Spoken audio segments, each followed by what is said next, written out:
At midnight, inside a scanner, a brain glows. The image comes in warm colors, deep oranges pooling at the center, yellows spreading outward like heat from a banked coal, small flares of amber tracing the surface in patterns that belong to full waking life. The person inside the scanner is trying to sleep. They have been trying for some time, and the colors on the image do not change, do not cool, do not settle toward the blues and quiet grays that a sleeping brain should show. They remain exactly where they were an hour ago, exactly where they would be if the person were in the middle of a conversation, reading something important, working through a problem that required their full attention. The glucose consumption measured in that bright, warm scan is nearly identical, not close, not roughly similar, but nearly identical to the glucose consumption of the same brain measured at noon when the day was in full motion and the mind was making 100 small decisions without pause. This is what insomnia looks like from the inside out, not from the outside, where a person lies still in a dark room and seems to be resting. From the inside, where the machinery of wakefulness is running at a rate that belongs to daylight, drawing fuel, generating signals, sustaining a level of neural activity that the body has received no instruction to reduce. The stillness visible from outside the body does not reach the brain. Something in there is running, and running hard, and whatever system is supposed to bring it down has not done so, and will not do so for a long time, and perhaps not at all tonight. This metabolic activity, elevated, sustained, measurable with the precise tools of positron emission tomography, is not a feeling, it is not an interpretation, it is a physical quantity. Glucose, a simple sugar that the brain uses as its primary fuel, moving through neural tissue at a rate that belongs to alertness, not to the approach of sleep. Researchers comparing groups of people with chronic insomnia against people without it have found this elevated consumption present not just during wakefulness, not just during the hour of lying down, but persisting across both, a characteristic pattern of the insomniac brain rather than a temporary state produced by a single difficult night. The brain does not simply fail to slow down when sleep is attempted. It appears to run at a higher idle even when nothing is being attempted at all, as if the resting baseline from which it descends toward sleep has been set several degrees too high so that the descent, when it comes, does not reach low enough. The warm glow of the scan fades into something more precise, something wired. Along the surface of the scalp, small sensors can detect the electrical activity of the brain with extraordinary sensitivity, tiny fluctuations of voltage caused by thousands of neurons firing in rough coordination, traveling through the skull and skin as delicate waves that instruments translate into lines moving across a screen. In a person falling asleep under ordinary circumstances, those lines slow. They are fast and irregular in full wakefulness, full of small jagged peaks that represent the brain's constant hum of active processing. But as sleep approaches, as the first real edge of unconsciousness begins to reach through the brain's chemistry, those fast rhythms give way. The lines grow wider, slower, more rolling. The frequency drops from the high-speed oscillations of an active mind toward the broader, gentler rhythms that mark the transition out of wakefulness into something else, something that feels, even to a watching technician, like watching water settle after turbulence. In a person with chronic insomnia, the lines do not behave this way.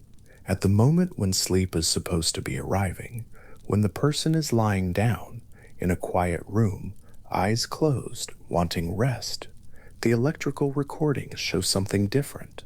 The fast rhythms persist, not at full daytime intensity, but still present, still measurably elevated, still oscillating in the range called beta, which runs from roughly 13 to 30 cycles per second, and sometimes reaching into gamma, the still higher band above 30 cycles per second that is associated in waking life with the most effortful, demanding kinds of cognitive processing. These frequencies are the brain's signature of active work. They belong to reading, to problem solving, to emotional processing, to the kind of focused attention that the waking mind brings to things that matter. And in the insomniac brain, trying to sleep, they do not give way. The slow, rolling alpha rhythms that should begin to dominate as sleep approaches are present only weakly, only briefly, or are overpowered almost immediately by the returning tide of beta, the brain surging back toward alertness just as it seemed to be releasing it. This is not random noise. It is not anxiety producing a temporary disturbance that will resolve on its own. Researchers examining EEG recordings from people with chronic insomnia, comparing them carefully to recordings from people who sleep well, have established that this elevated high-frequency activity at sleep onset is a consistent, reproducible feature, not just a response to a particular stressor or a bad night, but something that appears to belong to the condition itself, a trait that distinguishes the chronically sleep-disrupted brain from the well-sleeping brain in a way that holds across nights and circumstances. The brain that cannot power down at midnight did not fail to power down simply because something worried it tonight. It carries, in its electrical architecture, a tendency toward sustained wakefulness that operates below the level of what the person thinks or feels or intends. What this means, considered slowly and without urgency, is that the experience of lying awake and feeling unable to sleep is not a perception without a cause. It is not a failure of willpower or discipline or relaxation technique. It has a measurable physical substrate. The brain, at this moment, is doing something that can be imaged, recorded, traced in frequency bands and metabolic units, and what it is doing is running. The slow lines on the EEG trace belong to a healthy sleeper. They roll across the screen with a kind of visible ease, broad valleys of alpha following each other at 8 or 10 cycles per second, beginning already to widen toward the even slower theta rhythms that mark the first genuine stage of sleep, the hypnagogic edge, where thoughts start to lose their linear quality, where images arrive without being constructed, where the sense of self begins to soften at its edges. Another set of lines recorded from the insomniac brain at the same hour of the night runs faster, tighter. The peaks are closer together and smaller. The signal is busier. Placed side by side, these two recordings look like two different rivers, one widening and slowing as it approaches the sea, spreading into something calm and broad, and the other still moving fast, still compressed, still carrying the speed of the mountain into country where the mountain is far behind. The machinery that would ordinarily slow that river is in insomnia not working as it should, and part of that machinery runs through the body's chemistry in ways that extend well beyond the brain itself. Deep in the body, there is a chain of structures that governs the physiological response to stress, a cascade of chemical signals that travels from the brain's deepest regulatory centers outward toward the adrenal glands, small organs that sit atop each kidney like caps, producing, among other things, a hormone called cortisol. This chain forms the hypothalamic pituitary adrenal axis, a name that describes its three stations. First, the hypothalamus at the base of the brain, which releases a signaling molecule that reaches the pituitary gland just below it, which in turn releases a hormone into the bloodstream that reaches the adrenal glands, which then release cortisol. The whole system is designed to respond to threat. It evolved to mobilize the body rapidly under conditions of danger, raising alertness, suppressing inflammation, pulling energy from storage, and making it available for immediate use. It is, in its proper context, life-preserving, but it has a timing. Under ordinary conditions, cortisol rises in the early morning hours, peaking near waking to help the body transition from sleep into the demands of the day. It then falls across the afternoon and evening, reaching its lowest point in the hours around midnight, precisely the window when sleep is deepest, when the brain is doing its most intensive restoration, when the chemistry of the sleeping body is farthest from the chemistry of stress. The axis has, built into it, a feedback mechanism. When cortisol levels rise high enough, the brain detects this and signals the chain to stop, to quiet, to not overshoot. The system corrects itself. It is not supposed to keep running. In chronic insomnia, research has found this system runs differently. The baseline activity of the entire cascade is elevated. The stress response is more reactive. It responds more strongly to challenges, climbs higher for a given provocation, and the negative feedback mechanism that is supposed to catch it and pull it down appears to be less effective, so that once activated, the axis continues producing its chemical signal longer than it should, generating cortisol that lingers into hours when the sleeping body was supposed to be free of it. Studies examining the relationship between the severity of this hormonal disruption and objective measures of sleep found that the most pronounced dysregulation of the axis, the highest cortisol output, the most impaired feedback, was associated with the shortest measured sleep durations, below 6 hours by objective recording, not just by subjective report. The body's stress chemistry and the body's inability to sleep were not separate problems running in parallel. They were correlated, intertwined, each apparently feeding the other in a cycle that the sleeping night was supposed to interrupt and could not. What this means, felt rather than counted, is that the body lying down at midnight in an attempt at sleep is not simply a tired body seeking rest. It is a body in which the chemistry of alertness and stress has not withdrawn, in which a system designed for waking life, for vigilance and response, is still generating its signals into the quiet that was supposed to belong to something else entirely. Cortisol is not, in these concentrations, at these hours, a helpful presence. It is the wrong chemistry for the wrong moment, sustained past the time when the body had asked for it to go. The brain's electrical activity and its chemical environment are not separate from each other. What the neurons produce, the chemistry reflects. What the chemistry maintains, the neurons sustain.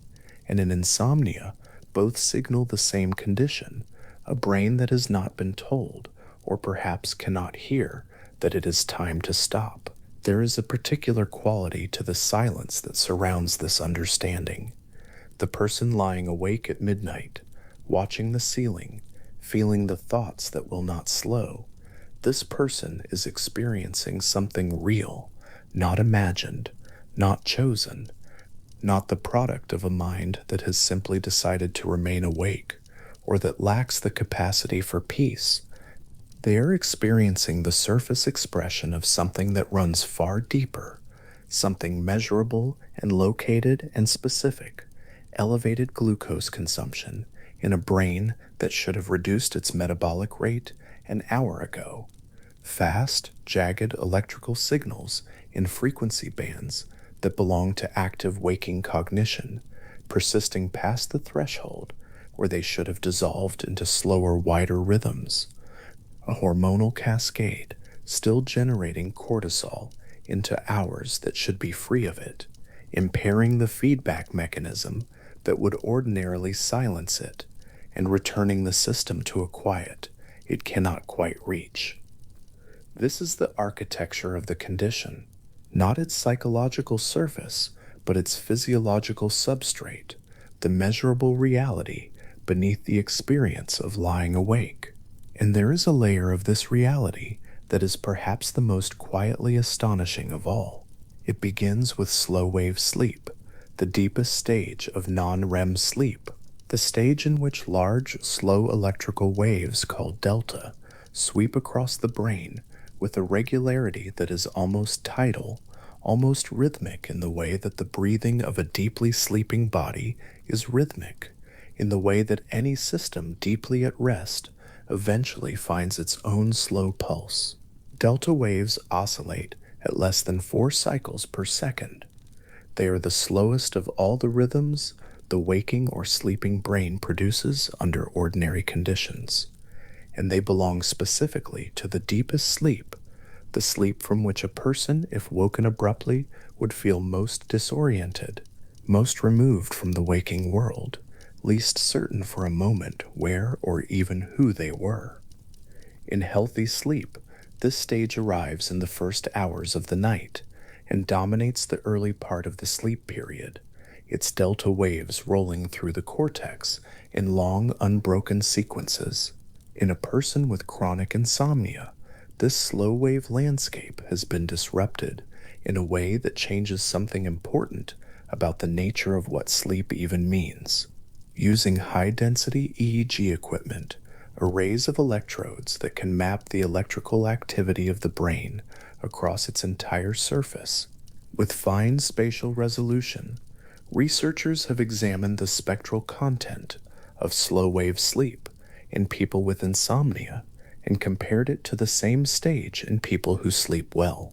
What they found in the insomnia brain was a landscape that from the outside looked like slow-wave sleep, delta waves still present, still visible, the person by every standard clinical measure scoring as asleep, as having achieved the deepest stage of non-REM rest.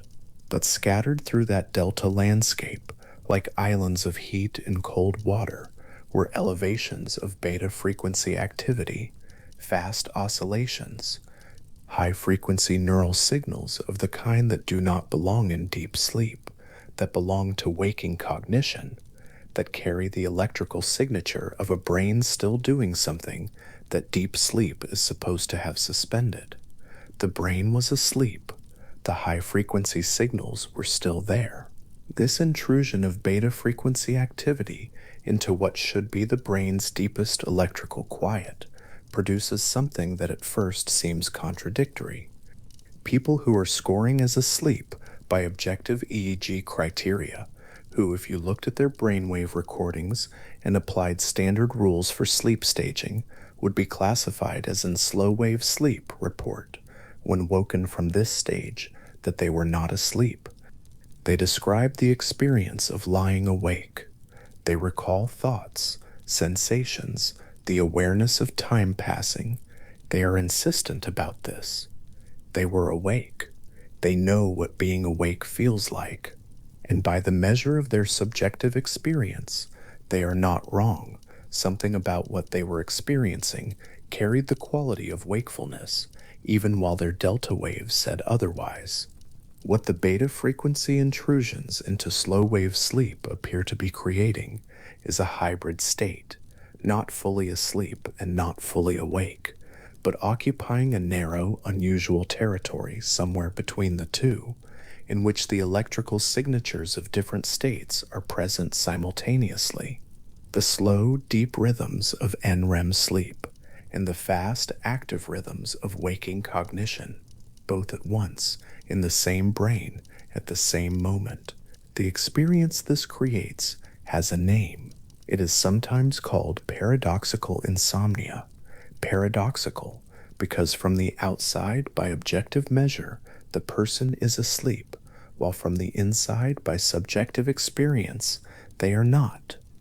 The brain can be, at this moment, technically asleep and physiologically wide awake simultaneously. Its slow-wave rhythms present, but not sufficient to override the beta frequency activity that keeps pulling some part of the person's awareness back toward the experience of waking. The delta waves roll through, the beta waves continue alongside them, and the person who wakes feeling they have not slept at all may have been, in some very precise sense, telling the truth, not about whether their brain produced the waveforms of sleep, but about whether sleep, as they experienced it, ever fully arrived. There is something in this that takes a moment to rest in, that the brain can be two things at once, that the boundary between sleeping and waking, which feels so clear from either side, the clean edge between knowing one is awake and knowing one is asleep, can be, in certain brains under certain conditions, not a clean edge at all, but a blurred territory in which both are partially present, in which the body has crossed the line of objective classification while the electrical activity and the subjective experience lag behind, still carrying the tone of wakefulness into a brain that the EEG has already scored as asleep. This is not a failure of measurement. The EEG is measuring correctly. The subjective report is also, in its own terms, correct. Both are true simultaneously. The brain is oscillating at the frequency of deep sleep in its slow channels, and at the frequency of active cognition in its fast channels, and the person inside this brain is experiencing the result of that combination, which is rest that does not feel like rest, sleep that carries the awareness of wakefulness embedded within it, like a thread of light through dark cloth. The warm glow of the midnight PT scan sits alongside this, the elevated metabolic activity that shows the insomniac brain consuming glucose at near waking rates does not simply disappear when sleep finally arrives, even in the slow wave stage, even in the stage that should be the lowest point of the night's electrical and metabolic activity. Something is still running. The beta waves that persist at sleep onset settle into the deeper stages, not as visitors that leave, but as patterns that intrude, brief, recurrent, measurable, carrying across the whole architecture of the night, a signature of partial wakefulness that the resting body cannot fully expel. This is what it means for a brain to be unable to power down, not simply for it to remain awake longer than desired, though that is part of it, and a real part, but for it to sustain, even inside the stages that look like sleep, even inside the deepest delta landscapes of the night, a level of electrical activity that belongs to wakefulness, that maintains something of the character of being awake, inside a state that should have released it entirely. The brain that cannot power down is not only the brain that cannot reach sleep, it is also the brain that, having reached sleep, cannot fully leave waking behind. The person lying in the quiet room at 2 in the morning is not simply tired, they are running. The scan would show it in its warm colors. The EEG trace would show it in its fast, compressed waves. The cortisol level in the bloodstream would confirm it in its chemical register. A brain in a state it cannot leave, not because it has chosen to stay, but because the systems that would ordinarily carry it away from wakefulness, that would gradually silence the high-frequency signals and cool the metabolic glow and quiet the hormonal cascade, have not done so, and are showing every sign of not knowing how. Somewhere in the deep tissue of that brain, at this same hour, slow delta waves are rolling. They are real, they are present. The instruments that measure them do not lie. And running alongside them, interwoven with them, carried forward through the night, in the same cortical landscape that the delta waves cross with their slow, wide rhythm. The beta activity continues, fast, narrow, bright in its own way, neither canceling the other, both present.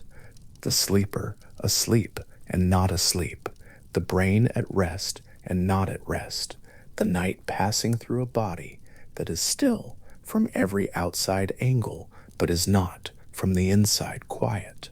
The delta waves move through the brain like something seeking the sea, slow, measured, patient, and just beside them, in the same tissue, at the same moment, the faster signals run, carrying forward into the deepest part of the night, something that belongs to morning. In the basal forebrain, over the long hours of a waking day, something accumulates. It has no color and no weight. It cannot be seen or felt from the outside.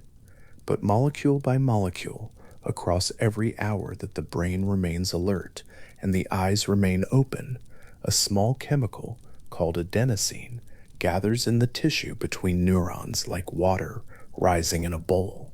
By mid-morning, it has reached a modest level. By mid-afternoon, it is measurably higher.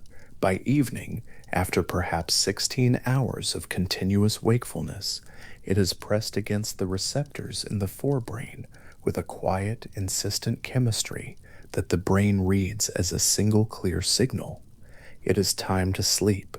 This is how sleep pressure builds in the healthy brain, not through willpower or decision, not through the accumulation of tiredness as a mood or a feeling, but through the steady physical rise of a molecule that the brain has been producing all day simply by working, and that now, in sufficient concentration, begins to damp down the arousal systems that have kept it running since morning. The process has a name. It is called Process S, the homeostatic drive towards sleep, and it is one half of the biological architecture that governs when, whether, and how deeply a person sleeps. The other half runs on a different logic entirely. It does not build pressure. Instead, it cycles. Deep inside the brain, in a paired cluster of neurons no larger than a grain of rice, a biological clock keeps time with extraordinary precision, ticking not in seconds or minutes, but in the long, slow rhythm of the turning day. Its period is close to 24 hours. It does not need daylight to run, though daylight keeps it calibrated. And through the long arc of each afternoon and evening, this clock generates a rising alerting signal that opposes sleep, a counterforce that keeps a person awake and functional through the hours when adenosine has already begun its quiet lobbying for rest. Only when this alerting signal begins to withdraw, as evening deepens toward the body's chosen sleep window, does it finally clear the way for the accumulated pressure of Process S to do what it has been building toward all day. In most people, most of the time, these two forces achieve a kind of quiet coordination. The alerting signal crests in the early evening and then retreats. The adenosine pressure, by then already high, finds the path open. Sleep arrives not as a collapse, but as a gentle yielding, the two biological systems finally moving in the same direction at the same hour.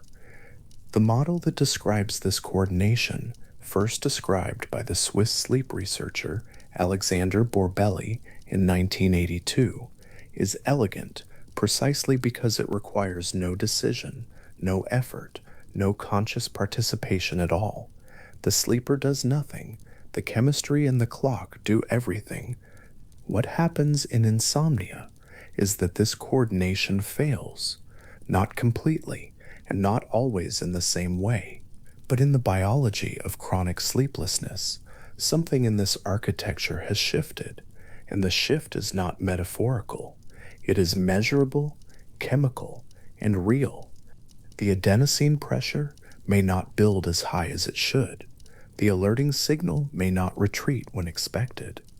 The clock that governs the whole timing of this exchange may be running slightly displaced from where it needs to be, and the result, the felt lived result, is a person lying in a dark room wanting sleep while their own biology continues, for reasons it cannot explain, to generate the conditions of wakefulness. To understand how this happens, it helps to begin where the process begins, not in the bed, not in the mind, but in the tissue of the brain itself, where adenosine has been quietly doing its work since the moment the eyes opened that morning. Adenosine is a small molecule. In the molecular world, it belongs to the class of compounds called purines, the same chemical family as two of the four bases in the genetic code, and it performs many roles in the body's basic biochemistry. But in the brain, its role in the regulation of sleep is both specific and ancient. When neurons are active, they consume energy. The currency of cellular energy is a molecule called adenosine triphosphate. As this molecule is used up in the work of firing and signaling, it breaks down, and one of its breakdown products is adenosine. This means that adenosine accumulation is not an arbitrary signal. It is a direct physical byproduct of the brain being awake and working. The longer the brain has been active, the more adenosine has been released into the spaces between its cells, and the more of it has bound to the receptors on the neurons that, when suppressed, let sleep begin. The receptor that matters most for this process is the one designated A1, a protein embedded in the membrane of neurons in the basal forebrain, positioned to receive the adenosine signal and to translate it into a dampening of the arousal systems that promote wakefulness. When adenosine binds to A1 receptors in sufficient numbers, it quiets the neurons that would otherwise keep the brain alert. The chemical metaphor, if there must be one, is not a switch, it is closer to a tide, rising slowly until the shore is covered. In the healthy brain, by late evening, the tide has come in far enough. The receptors are occupied, the arousal circuits grow quiet, sleep follows. In some people with chronic insomnia, this process appears to be attenuated. The tide comes in, but does not rise as high. Imaging studies using techniques sensitive to adenosine receptor availability in the living human brain suggest that in insomnia, patients the A1 subtype receptors in the basal forebrain may be less responsive to the adenosine that has accumulated, either because the receptors themselves are less numerous or because their sensitivity has shifted in some way that makes the chemical signal harder to read. The result is that even after a full day of wakefulness, even with adenosine present at concentrations that should be sufficient to open the door to sleep, the signal does not land with the weight it needs. The pressure is there, but the lock does not turn. The person lies down and waits, and the wait extends, and the biology of the situation does not resolve in the way it should. This is one pathway to insomnia, the homeostatic side of the system, the side that measures fatigue by measuring its own chemistry, has become, in some subtle way, less legible to itself. The other half of the system is built from something altogether different. Where process S is chemical and cumulative, process C is molecular and cyclical. It does not measure anything, it simply keeps time. And the place where it keeps time is one of the more extraordinary structures in the mammalian brain, a small, precisely organized cluster of cells that sits just above the point where the optic nerves cross, on their way from the eyes to the visual cortex. This cluster of neurons numbers somewhere near 20,000 in the human brain. Laid flat, the whole structure would span no more than a few millimeters in any direction. Nothing about its size suggests what it does. But these cells contain, within their nuclei, a set of interlocking protein loops, genes activating proteins that feed back to silence the genes that made them, completing a full cycle once every 24 hours. And this molecular mechanism is so stable and so precise that even in complete isolation, without any input from the outside world, it continues to tick on its own schedule. The cluster is called the suprachiasmatic nucleus. It is the master clock of the body. The clock genes that run this mechanism have been studied in detail. Two of them, called clock and BML1, produce proteins that bind together and enter the nucleus of the cell, where they activate a second pair of genes called period and cryptochrome, whose protein products accumulate through the day, eventually re-entering the nucleus and inhibiting the very genes that made them. As the period and cryptochrome proteins degrade, the inhibition lifts, Cluck and BML1 become active again, and the cycle restarts. This loop takes approximately 24 hours to complete. It runs in the suprachiasmatic nucleus, and because the suprachiasmatic nucleus sends signals outward to every major organ system in the body, through hormones, through the autonomic nervous system, through the coordinated timing of gene expression in peripheral tissues, this single small clock governs the timing of almost everything the body does across the day. The alerting signal that emerges from this clock peaks in the late afternoon and early evening, counteracting the growing homeostatic pressure for sleep at precisely the hours when most people still need to be awake and functional. Then, as the evening moves toward the body's habitual sleep time, the alerting signal withdraws. The clock does not stop, it never stops, but the wake-promoting output of the suprachiasmatic nucleus decreases, and in that withdrawal, the adenosine pressure that is built through the day finds the space it needs. This coordinated withdrawal is timed in healthy sleepers to coincide with the desired sleep window, not because anyone designed it to be so, but because the clock, calibrated over years of light exposure and habitual timing, has come to anticipate it.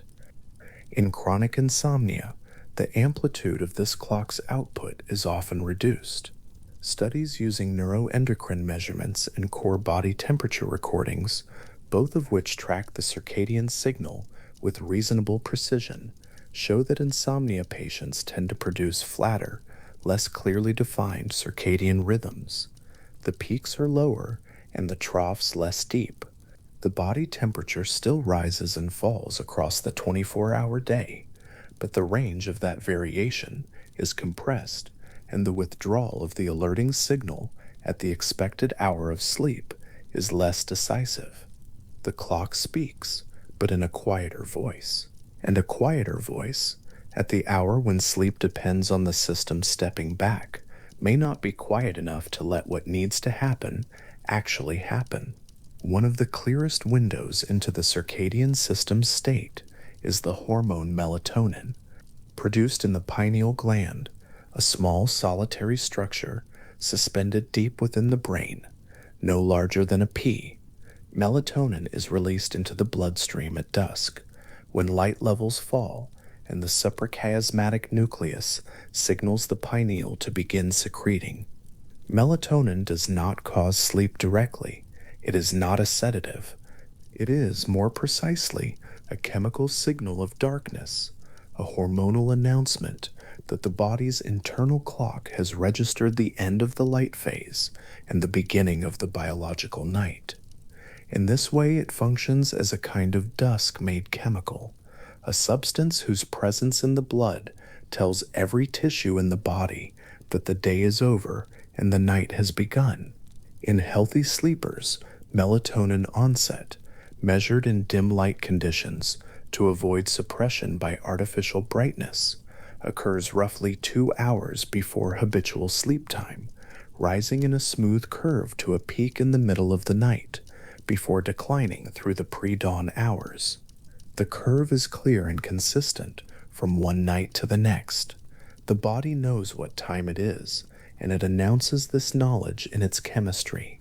In chronic insomnia patients, studies have found that this profile is frequently disturbed. The onset of melatonin secretion may occur later than expected relative to the desired sleep window. The peak concentration reached may be lower than in healthy controls. The rise may be less smooth, less sharply defined, or variably timed from one night to the next. The dusk signal, in other words, arrives late, or faint, or at the wrong moment relative to when the bed and the body's own desire for sleep have already aligned. A person may be lying down, genuinely wanting sleep at the precise hour when their melatonin curve has barely begun to rise, when the chemistry that announces night has not yet spoken loudly enough to be heard.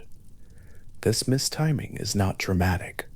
It is not the kind of displacement that reverses day and night entirely, as happens in severe circadian rhythm disorders.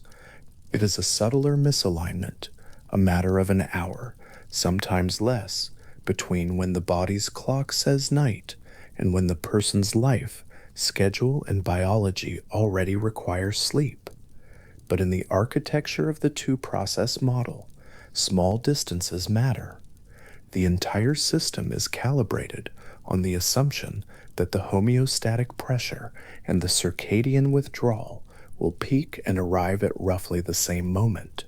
When they do not, when the circadian alerting signal is still elevated by even a modest amount at the intended hour of sleep onset, it is enough to hold the door open against the pressure that adenosine has been building all day. The two systems fail to align, and in that gap, insomnia lives. There is something worth pausing on in the particular image of melatonin secretion, the pineal gland, small and solitary and ancient in evolutionary terms, releasing its chemical night signal into the blood at dusk. The pineal has been present in vertebrate brains for hundreds of millions of years. In some early reptiles, it had a partial photoreceptive function, a rudimentary sensitivity to light that let the deep brain sense the passage of day and night without depending on the eyes. In humans, it is no longer directly light sensitive. It depends on signals relayed from the suprachiasmatic nucleus, but it retains its function as the body's timekeeper, the structure that translates the master clock's 24-hour rhythm into a hormonal signal that every cell in the body can read. When melatonin arrives late in a person with insomnia, when the signal that announces chemical night comes an hour or more after the desired sleep window has already opened, it is not a failure of will or of effort.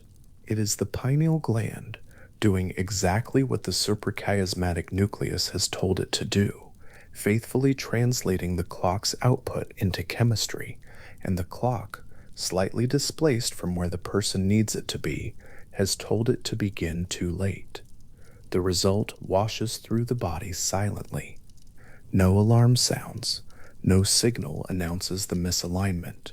The person simply lies in the dark and finds that sleep, which was there moments before as a desire, has now retreated to some distance that cannot be measured in minutes. The cortisol rhythm tells a related story. Cortisol is the primary glucocorticoid produced by the adrenal glands, two small structures that sit atop the kidneys, far from the brain but tightly connected to it through the axis that links the hypothalamus, the pituitary, and the adrenal cortex.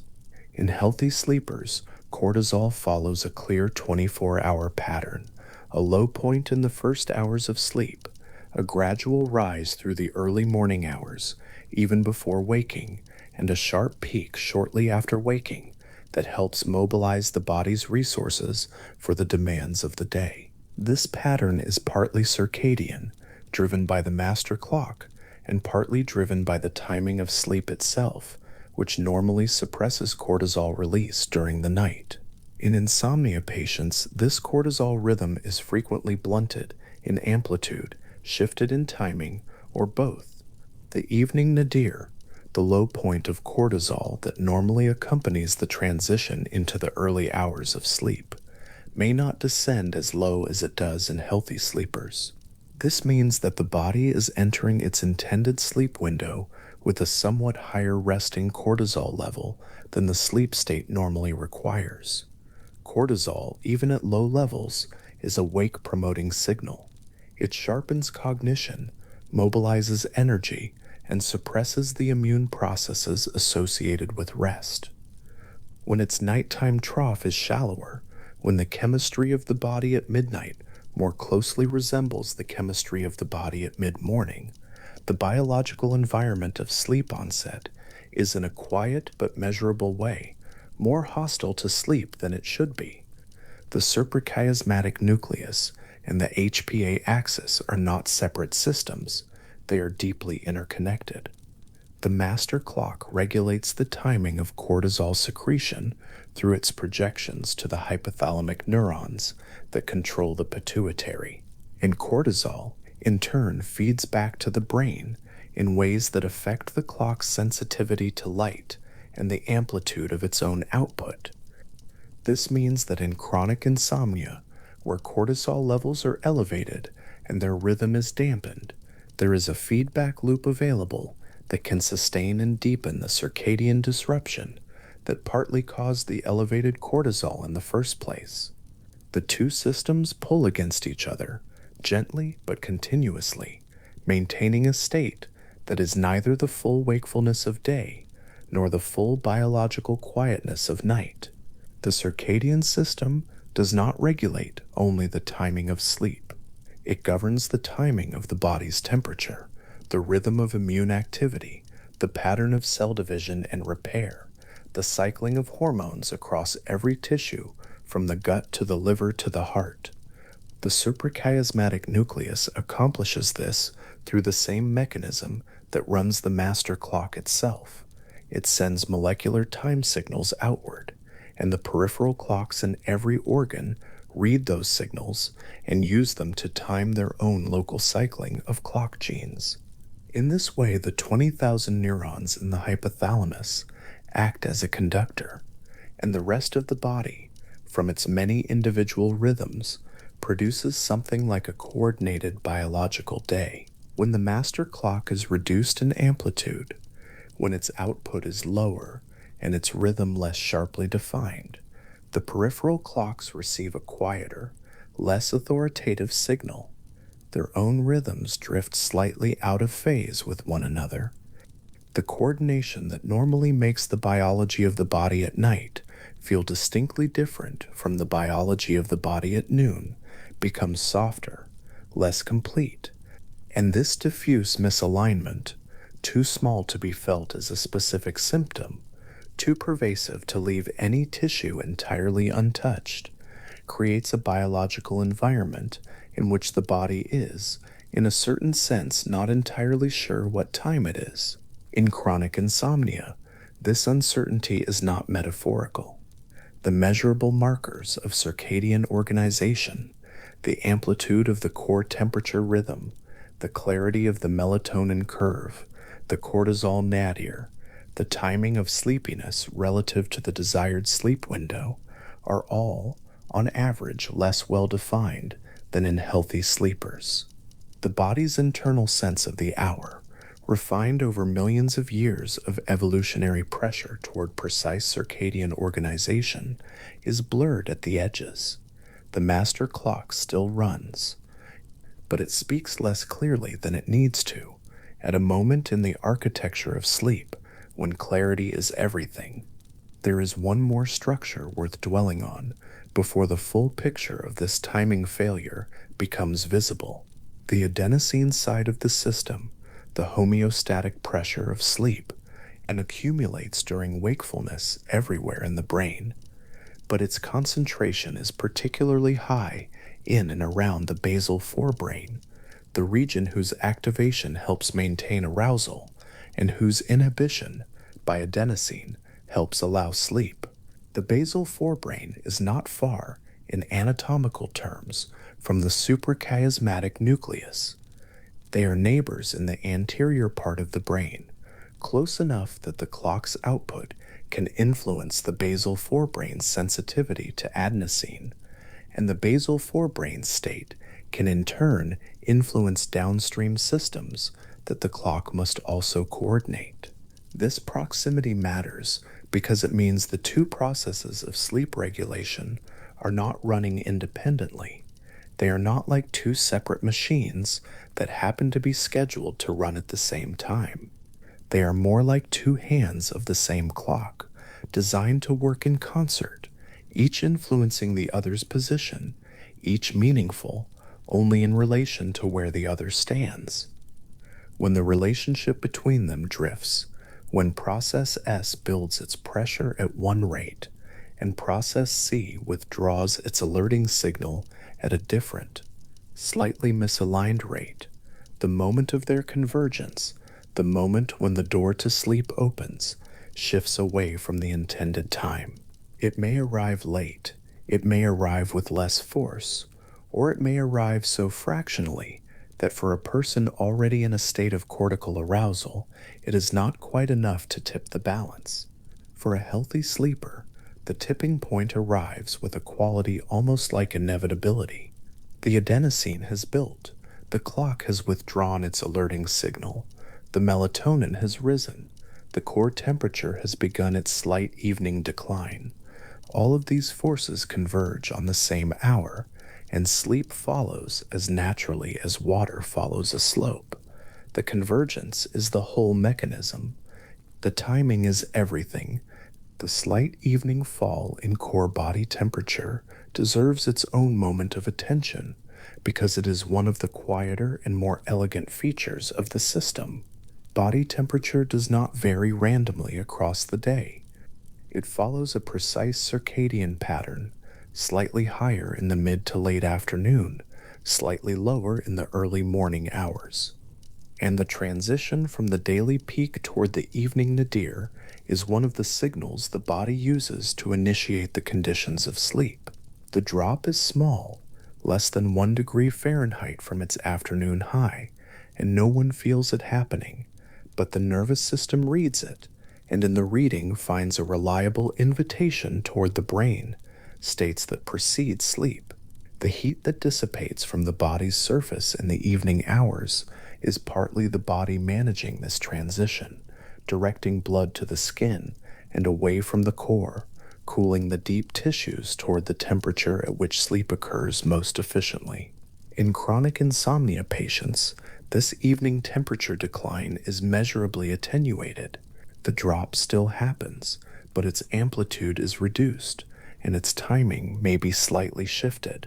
The body does not cool itself as reliably toward the conditions that favor sleep onset, and this subtle failure to prepare the thermal environment of sleep is another expression of the same broader circadian attenuation that shows itself in the melatonin profile, the cortisol nadir, and the blunted amplitude of the master clock's output. None of these individual disruptions is catastrophic on its own. No one of them, taken alone, would necessarily produce chronic insomnia. It is their combination, the homeostatic pressure, that may not build as efficiently as it should, the adenosine receptors that may not respond with their full sensitivity, the circadian alerting signal that withdraws less decisively and at a slightly wrong time, the melatonin that arrives late or low, the cortisol that does not descend as far as it needs to, the core temperature that does not drop as cleanly through the evening, that creates the biological environment of insomnia. The system is not broken. It is slightly, persistently, consequentially misaligned. This misalignment has a felt quality for the person living inside it. It is not the feeling of being energetically awake, not the buzzing alertness of a stimulated brain. It is something quieter and more wearing than that, a kind of neutral wakefulness, an inability to cross into sleep that does not announce itself with urgency, but simply continues, minute after minute, as the clock on the wall moves and the body remains stuck in the anteroom of sleep, the door closed, the chemistry not quite right, the moment of convergence always slightly later than now. The two-process model, in its clarity and precision, offers not just a description of sleep, but a map of what has gone wrong. When the adenosine accumulates but fails to reach the threshold needed to open the gate, that is a failure of process S. When the circadian alerting signal withdraws too slowly, or too quietly, or at the wrong hour, that is a failure of process C. And when both failures occur together, when the pressure is insufficient, and the opposition is insufficiently withdrawn at the same moment that sleep is needed, The result is a person lying in the dark with every intention of sleeping, in a body that has not quite prepared the conditions for it to happen. There is something in this that reframes the experience of lying awake. The person waiting for sleep is not waiting because their mind is racing, though it may be, not because they are anxious, though they may be.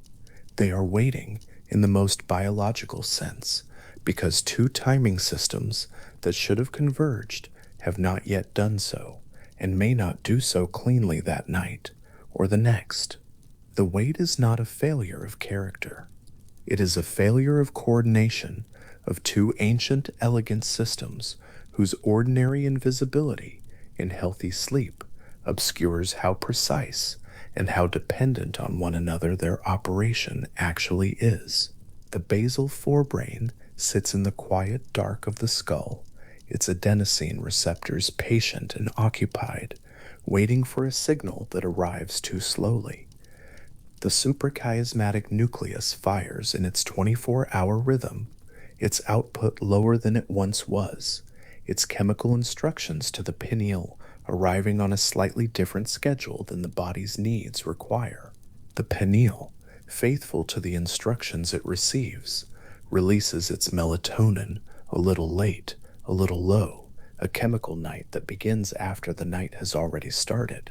And the adrenal glands, far below the brain, do not descend into their nighttime quiet as deeply or as cleanly as sleep requires. The cortisol in the blood, still carrying a faint trace of the day's readiness at the hour when readiness is the last thing the body needs. These are not dramatic events. They leave no visible trace. They do not hurt. They register only as the absence of something, the absence of the yielding quality that sleep has in a body where the timing is right, the slow, reliable gathering of the mind towards stillness that comes when process A and process C arrive at their meeting point at the same hour, and the door for once opens cleanly.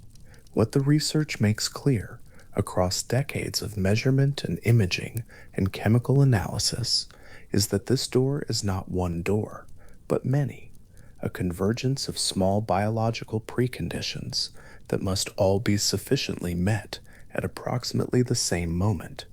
Reduce the adenosine signal, delay the melatonin, keep the alerting signal a little too high, a little too long, lower the amplitude of the master clock's output, maintain the cortisol a fraction above where it needs to be. Each of these alone might be accommodated. Together they create a night that will not settle into sleep the way a night is meant to. The biology of insomnia is the biology of near misses, of systems close to their thresholds but not quite over them, of timing that is almost right but not quite aligned. The molecules are present. The receptors are there. The clock is running. But the coordination that transforms presence and function into the actual experience of sleep, that last small, essential agreement between the body's many timing mechanisms, is precisely what insomnia takes away, and so the night continues. The adenosine waits. The clock turns. The pineal releases its late quiet signal into the blood, not quite bright enough to light the path, not quite timed to where the path already leads. The person in the dark lies still, the body neither fully awake nor fully asleep, suspended in the narrow biological distance between a pressure that has built but not quite crested, and a withdrawal that has begun but not yet completed, waiting, as the body has always waited in this condition, for a convergence that may still come, slowly, in its own quiet time. Deep in the cortex, at the moment when sleep should begin, a molecule arrives at the surface of a nerve cell and makes contact. The cell does not fire, it quiets. In that small chemical event, one molecule, one receptor, one brief closing of an ion channel, is the beginning of something the sleeping brain must build across the whole of a night. The molecule is called GABA, And the night that begins without enough of it is a different kind of night, entirely. The brain requires active suppression to fall asleep. This is not a poetic idea. It is a physical fact, measurable and specific. Sleep does not arrive when the brain runs down, but when a precise set of chemical breaks engages across a broad and distributed network of tissue. Each break is a molecule binding a receptor. Each receptor, when bound, pulls a small patch of neural membrane toward silence, and across millions of such contacts, occurring almost simultaneously in the right regions at the right hour, the whole vast electrical conversation of the waking brain begins at last to slow. When those breaks are insufficient, the conversation continues. The lights stay on, the hour advances, and nothing changes, and the person lying in the dark is not resting, but waiting inside a brain that cannot complete the chemistry of sleep. What imaging technology has made visible in the decades since the first spectroscopic measurements of the living human brain is that the chemistry of sleeplessness is not vague or metaphorical. It has addresses. It has specific molecules present in smaller amounts than they should be, and specific systems generating more signal than the sleeping hour requires. The brain, in chronic insomnia, is not simply anxious. It is running a chemical environment that is in measurable, reproducible ways hostile to sleep, and the hostility is detailed enough that it can be read from a scan, traced to particular nuclei, linked to neurotransmitters that have names and known functions and concentrations that differ reliably between the person who sleeps and the person who cannot. Begin with the molecule that should quiet everything. GABA, the brain's principal inhibitory neurotransmitter, is present in roughly 1 in 3 of all the synapses in the human brain, distributed so widely that its reach is less like a targeted signal than a general atmosphere. When it binds its receptor, it opens a channel in the cell membrane that lets negatively charged ions flow inward, pulling the cell away from the threshold of firing, reducing the probability that it will add its voice to the electrical chorus of the waking brain. In healthy sleep onset, GABA concentrations rise in key cortical regions, quieting the self-monitoring networks, the sensory processing areas, the circuits that scan for threat and track the passage of time. The dimming is gradual. First one region settles, then another. The electrical noise across the cortex slowly loses its high-frequency edge, and the brain tips towards sleep. In chronic insomnia, this dimming falls short. The evidence is direct, chemical, and precise. Researchers using proton magnetic resonance spectroscopy, a technique capable of measuring specific neurotransmitter concentrations in living brain tissue without surgery or harm, documented significantly reduced GABA concentrations in chronic insomnia patients compared to healthy sleepers. The reductions appeared in the occipital cortex, which processes visual information, and in the anterior cingulate cortex, a curved fold of tissue above the brain's central connection that performs continuous monitoring of conflict, error, and self-relevant information. Both regions in the brain trying to sleep should be growing quieter. In the insomnia brain, they are operating with a chemical shortfall that prevents that quieting from completing. The dimmer switch is working, but it is working against a resistance it cannot fully overcome, and the light in those regions does not go all the way down. The shortfall is not uniform across the brain. It is not as though GABA is simply absent. It is that the balance between inhibition and excitation, between the forces that quiet and the forces that activate, is tilted in specific places toward activation. And the regions where that tilt is most consequential are precisely the regions whose silence is most necessary for sleep to begin. The anterior cingulate cortex still generating GABA at reduced levels, continues its audit.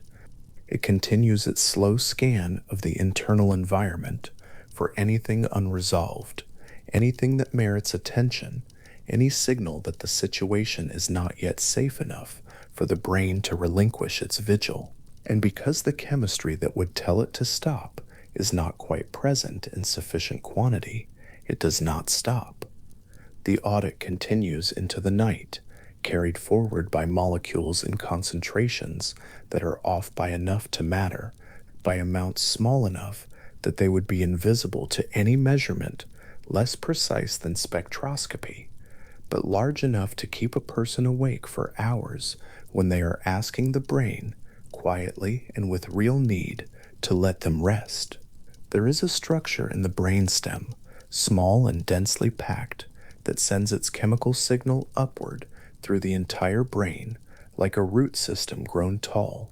It sits in the upper portion of the pons, a region of the brainstem that lies just above where the spine meets the brain, and it contains somewhere between 15,000 and 50,000 neurons, a tiny population by the brain standards, in an organ that holds close to 100 billion cells in total.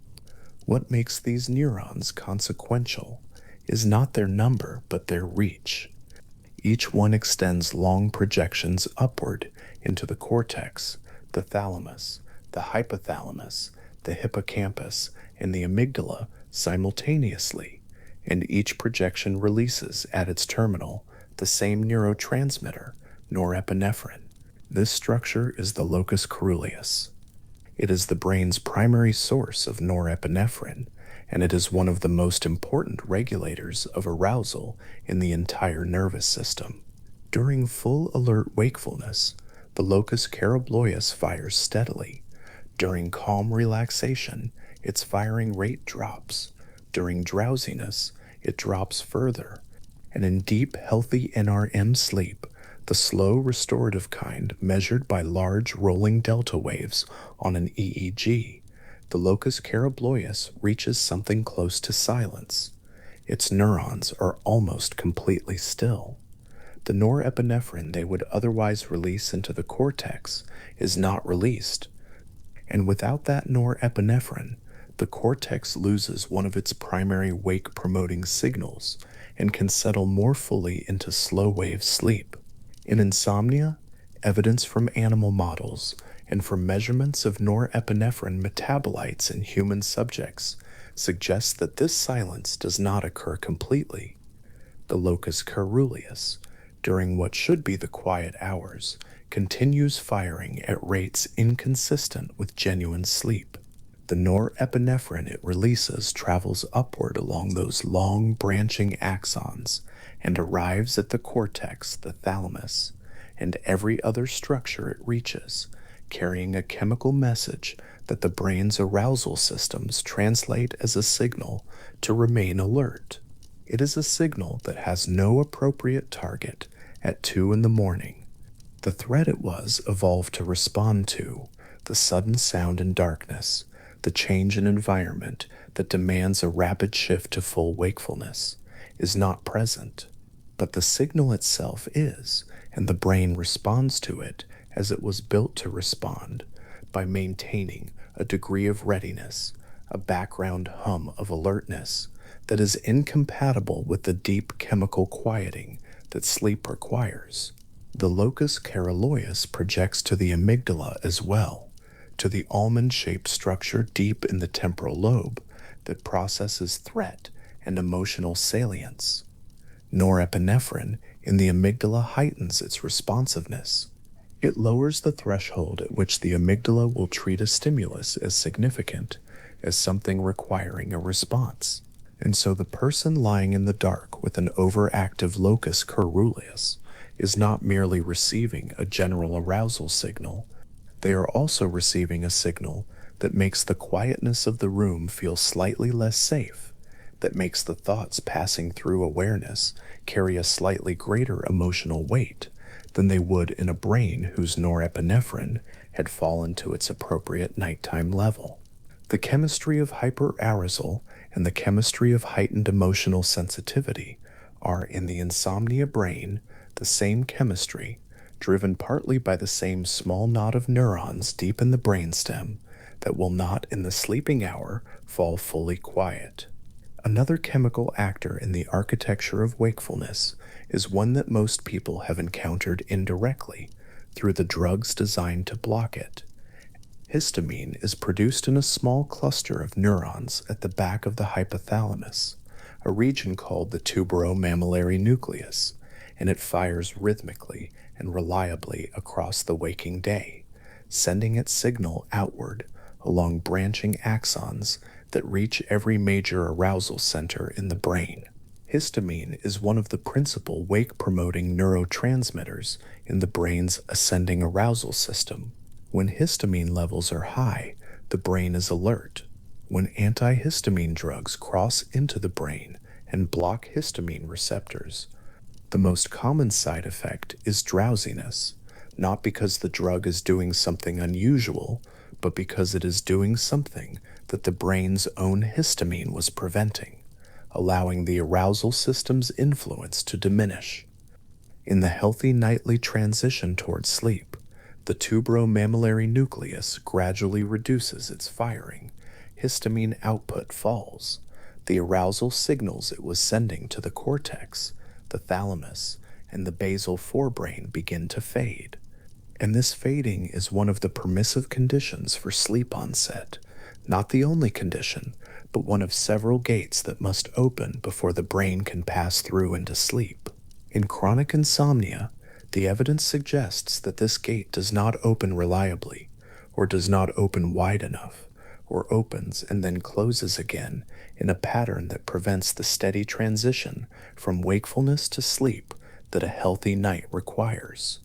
The clinical confirmation of histamine's role in insomnia came from an unexpected direction: the approval of low-dose doxepin, a drug that, at the doses used for insomnia, acts primarily by blocking histamine H1 receptors as a treatment for sleep maintenance insomnia.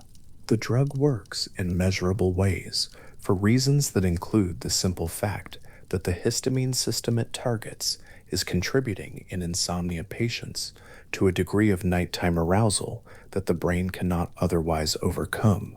What is notable about the histamine system is how ancient it is and how fundamental.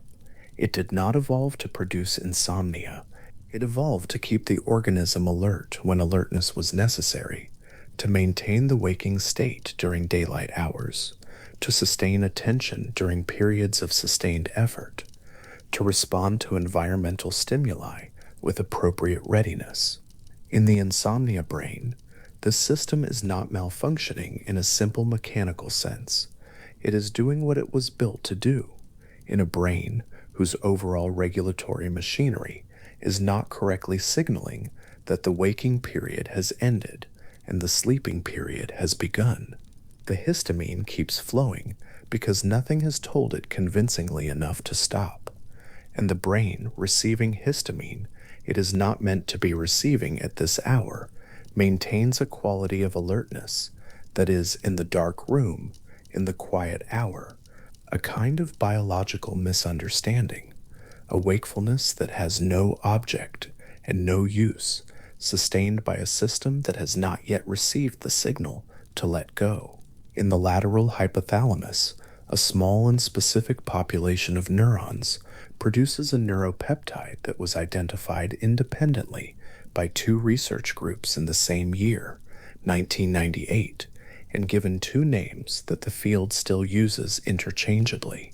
The same molecule is called orexin by one convention and hypocretin by another. These neurons, roughly 50,000 to 80,000 of them in the human brain, project widely, reaching the locus coeruleus, the raphe nuclei, the tuberomammillary nucleus, and the basal forebrain simultaneously, and at each destination they release orexin, which excites the neurons it finds there and amplifies their activity. An orexin neuron firing does not produce a single local effect. It sends a single signal that arrives at multiple arousal centers at once exciting all of them together, reinforcing the whole architecture of wakefulness with one coordinated chemical pulse. Orexin was identified first through its relationship with its absence. In narcolepsy, the disorder in which the brain loses the ability to maintain stable wakefulness, causing sudden transitions into sleep, and in some cases the sudden loss of muscle tone while fully conscious, the underlying cause is the destruction of orexin-producing neurons, often by an autoimmune process. Without orexin, the boundary between waking and sleeping becomes unstable, and the brain moves between states without the smooth, reliable transitions that a healthy regulatory system provides. Orexin, it became clear, is a stabilizer. It holds the waking state open against the pressure of sleep. It prevents the unintended slide from one state into another. This understanding of what orexin does in its absence clarified what it might be doing in excess. If the complete loss of orexin produces narcolepsy, a brain that cannot stay awake, then a brain in which orexin signaling is too active, or mistimed, or insufficiently reduced during the sleeping hours, might be a brain that cannot stay asleep, or cannot enter sleep with appropriate ease. The evidence for this mechanism came not primarily from measurement of orexin levels in insomnia patients, which is technically difficult, but from pharmacology, from the demonstration that drugs designed to block orexin receptors could produce sleep. Between 2014 and 2022, 3 such drugs, suvorexant, lemborexant, and daridorexant, received regulatory approval as insomnia treatments, each working by blocking the receptors through which orexin excites the arousal system. The approval of 3 distinct drugs acting through this single mechanism constitutes a kind of pharmacological confirmation of the orexin hypothesis. The arousal system in insomnia is being driven, at least in part, by a neuropeptide whose action the brain is not adequately suppressing at the hour when suppression is most needed. The orexin neuron in the lateral hypothalamus, with its 2 long projections reaching simultaneously toward the locus coeruleus and the raphe nuclei, represents something important about the architecture of insomnia. It is not a system with a single point of failure. The brain's difficulty with sleep does not originate in one molecule or one nucleus or one circuit. When it is distributed across multiple interacting systems, each of which has its own normal function and its own way of going slightly wrong, and the insomnia that results is the sum of those small failures, reinforcing one another. The orexin system excites the locus coeruleus. The locus coeruleus releases norepinephrine across the cortex. Norepinephrine in the cortex sustains alertness and reduces the threshold for emotional reactivity. The tuberomammillary nucleus, also excited by orexin, continues releasing histamine. Histamine travels to the arousal centers and keeps them active, and all of this occurs against a background of insufficient GABA, the one chemical that might quiet all the other systems if it were present in adequate concentration. Think of it as a room with several independent sources of light, each one controlled by a different switch, and a single dimmer that is meant to reduce all of them simultaneously. When the dimmer works fully, all the lights fade together, and the room grows dark in a coordinated, gradual way. When the dimmer is deficient, when it can reduce the light but not by enough, some sources go dim while others remain bright. The room never fully darkens, and the brain in insomnia is something like this. The inhibitory systems that should coordinate the gradual quieting of multiple arousal sources are present, are functioning, but are not achieving the depth of suppression that a properly calibrated night requires. Serotonin, produced in clusters of neurons called the raphe nuclei that run along the midline of the brainstem, plays a role in this picture that is genuinely complex, complex enough that the temptation to simplify it is worth resisting. Serotonin is sometimes described as a mood regulator, which is an incomplete description of a molecule that influences sleep, appetite, body temperature, social behavior, pain processing, and several other biological functions in ways that continue to be studied. In the context of sleep, serotonin's role is nuanced. It is present during wakefulness and drowsiness. It appears to play a role in the generation of sleep pressure, and yet excessive serotonergic activity seems to inhibit both sleep initiation and REM sleep. Insomnia patients show altered density of 5-HT2A receptors, a subtype of serotonin receptor in brain tissue, and they show abnormal responses when tryptophan, the dietary precursor from which serotonin is made, is depleted experimentally. These findings do not resolve to a simple story of too much or too little. They suggest instead that the serotonin system in chronic insomnia is dysregulated in its timing or its receptor sensitivity, contributing to the overall chemical environment that keeps the brain oriented toward wakefulness when it should be moving toward sleep. The Rafe nuclei, like the locus coeruleus, they're part of the ascending arousal system that runs from the brainstem upward through the thalamus and into the cortex, a system described in detail by Clifford Sapir and colleagues as the primary biological infrastructure of consciousness and wakefulness. During sleep, the Rafe nuclei reduce their activity as the locus coeruleus does, and the combined quieting of these two systems is part of what allows the thalamus to shift from its waking mode, in which it relays sensory information to the cortex, to its sleeping mode, in which it generates the rhythmic oscillations that characterize NREM sleep and periodically blocks sensory information from reaching cortical awareness. When the Rafe nuclei and the locus coeruleus do not quiet sufficiently, the thalamus receives continued excitatory input, and its ability to fully shift into the oscillatory patterns of deep sleep is compromised. The sensory gate the thalamus should close for the night remains partly open. Sounds that would not disturb a healthy sleeper reach the cortex. Fluctuations in the body's internal state register as something close to awareness, and the person who is trying to sleep remains, in a physiological sense, more present in the world than sleep asks them to be. There is a quality to the chemistry of the hyperaroused brain that is worth pausing over. None of these systems, not the locus coeruleus, not the tuberomammillary nucleus, not the orexin neurons of the lateral hypothalamus, not the Rafe nuclei, is behaving pathologically in any simple sense. Each is doing what it evolved to do. The locus coeruleus releases norepinephrine to promote alertness and vigilance.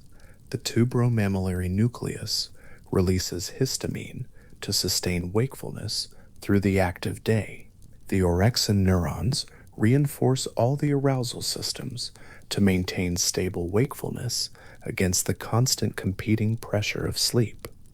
The Rafe nuclei release serotonin to support mood, attention, and directed behavior. All of these are useful, necessary functions in a brain that is awake and engaged with the world. The problem is that in the insomnia brain, these functions are occurring at an hour and in a context where they are not useful, not necessary, and where their continuation prevents the only process that the brain and body now need: sleep. This is one of the quieter, stranger aspects of the neuroscience of insomnia. The brain is not broken in the sense of failing to perform its functions. It is performing its functions, but in the wrong context, at the wrong time, with the wrong consequences. The arousal systems are arousing. The monitoring systems are monitoring. The threat detection systems are detecting. Everything is working.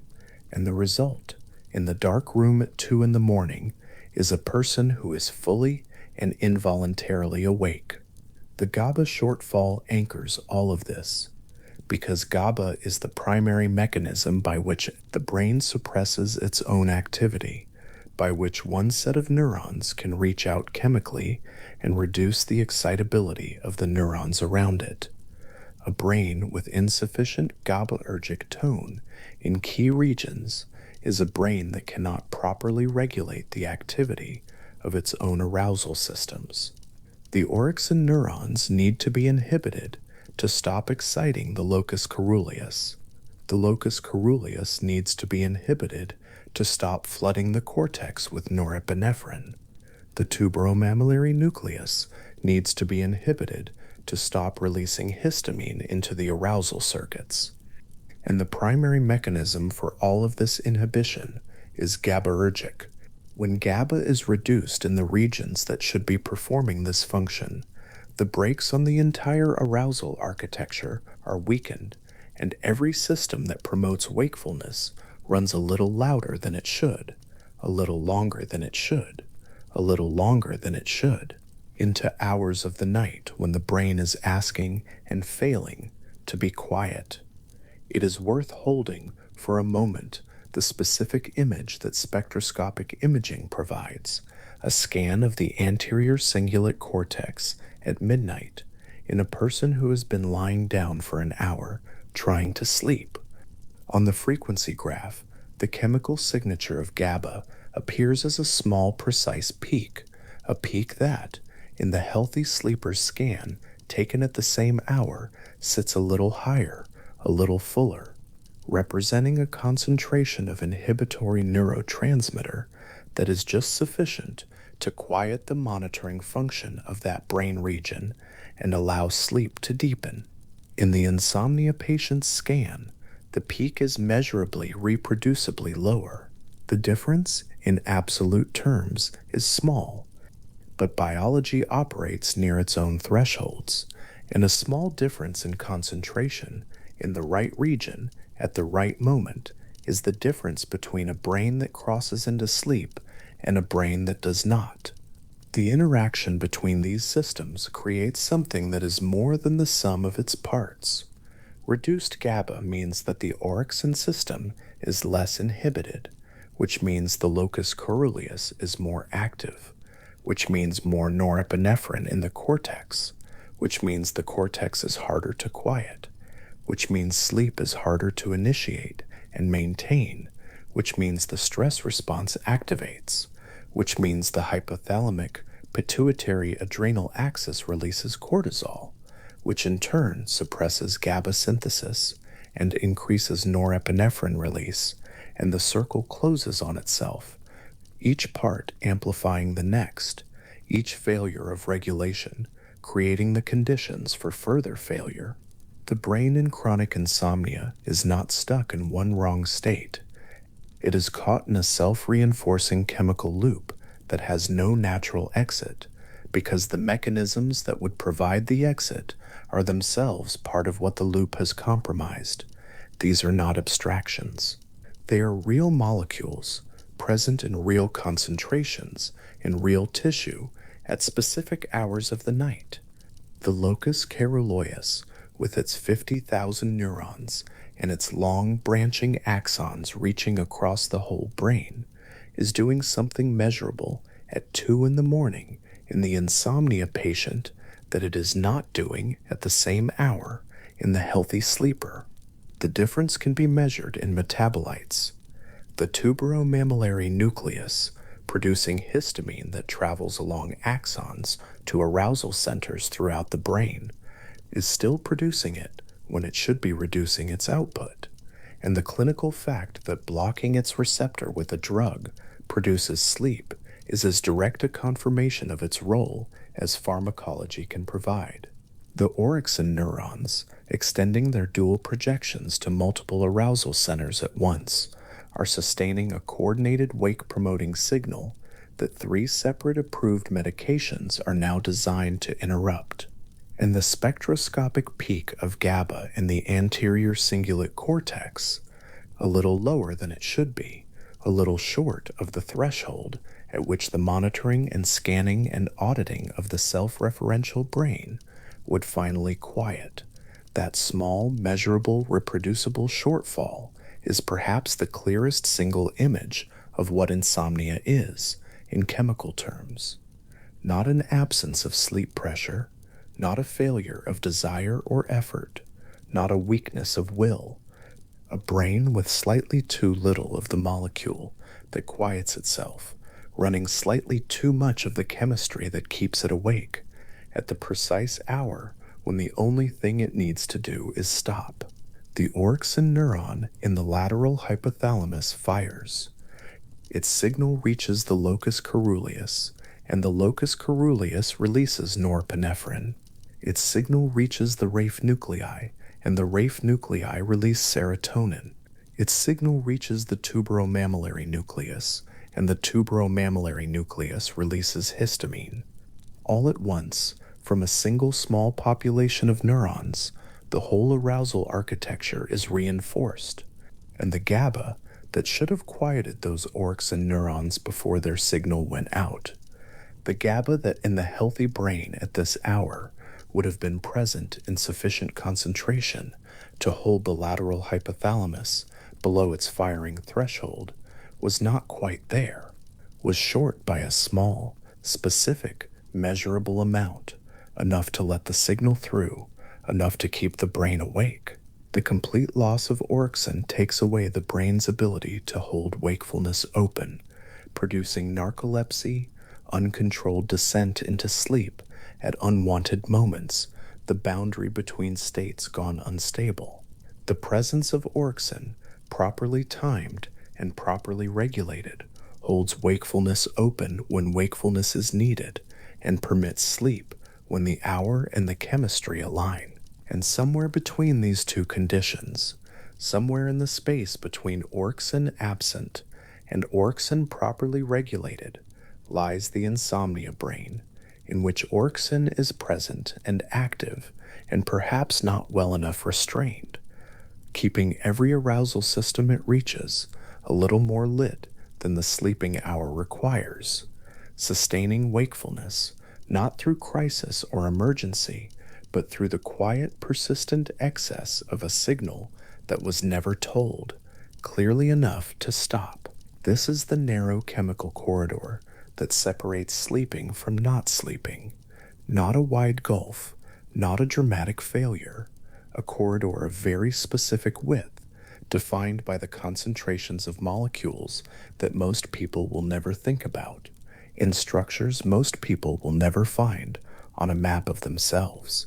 And yet through that corridor, every night, the healthy brain passes easily into sleep, and the insomnia brain stands at the entrance and cannot quite get through. The chemistry that holds it back is real. It has been measured. It has names and locations and concentrations that differ from the norm by amounts small enough to be surprising and large enough to change a life.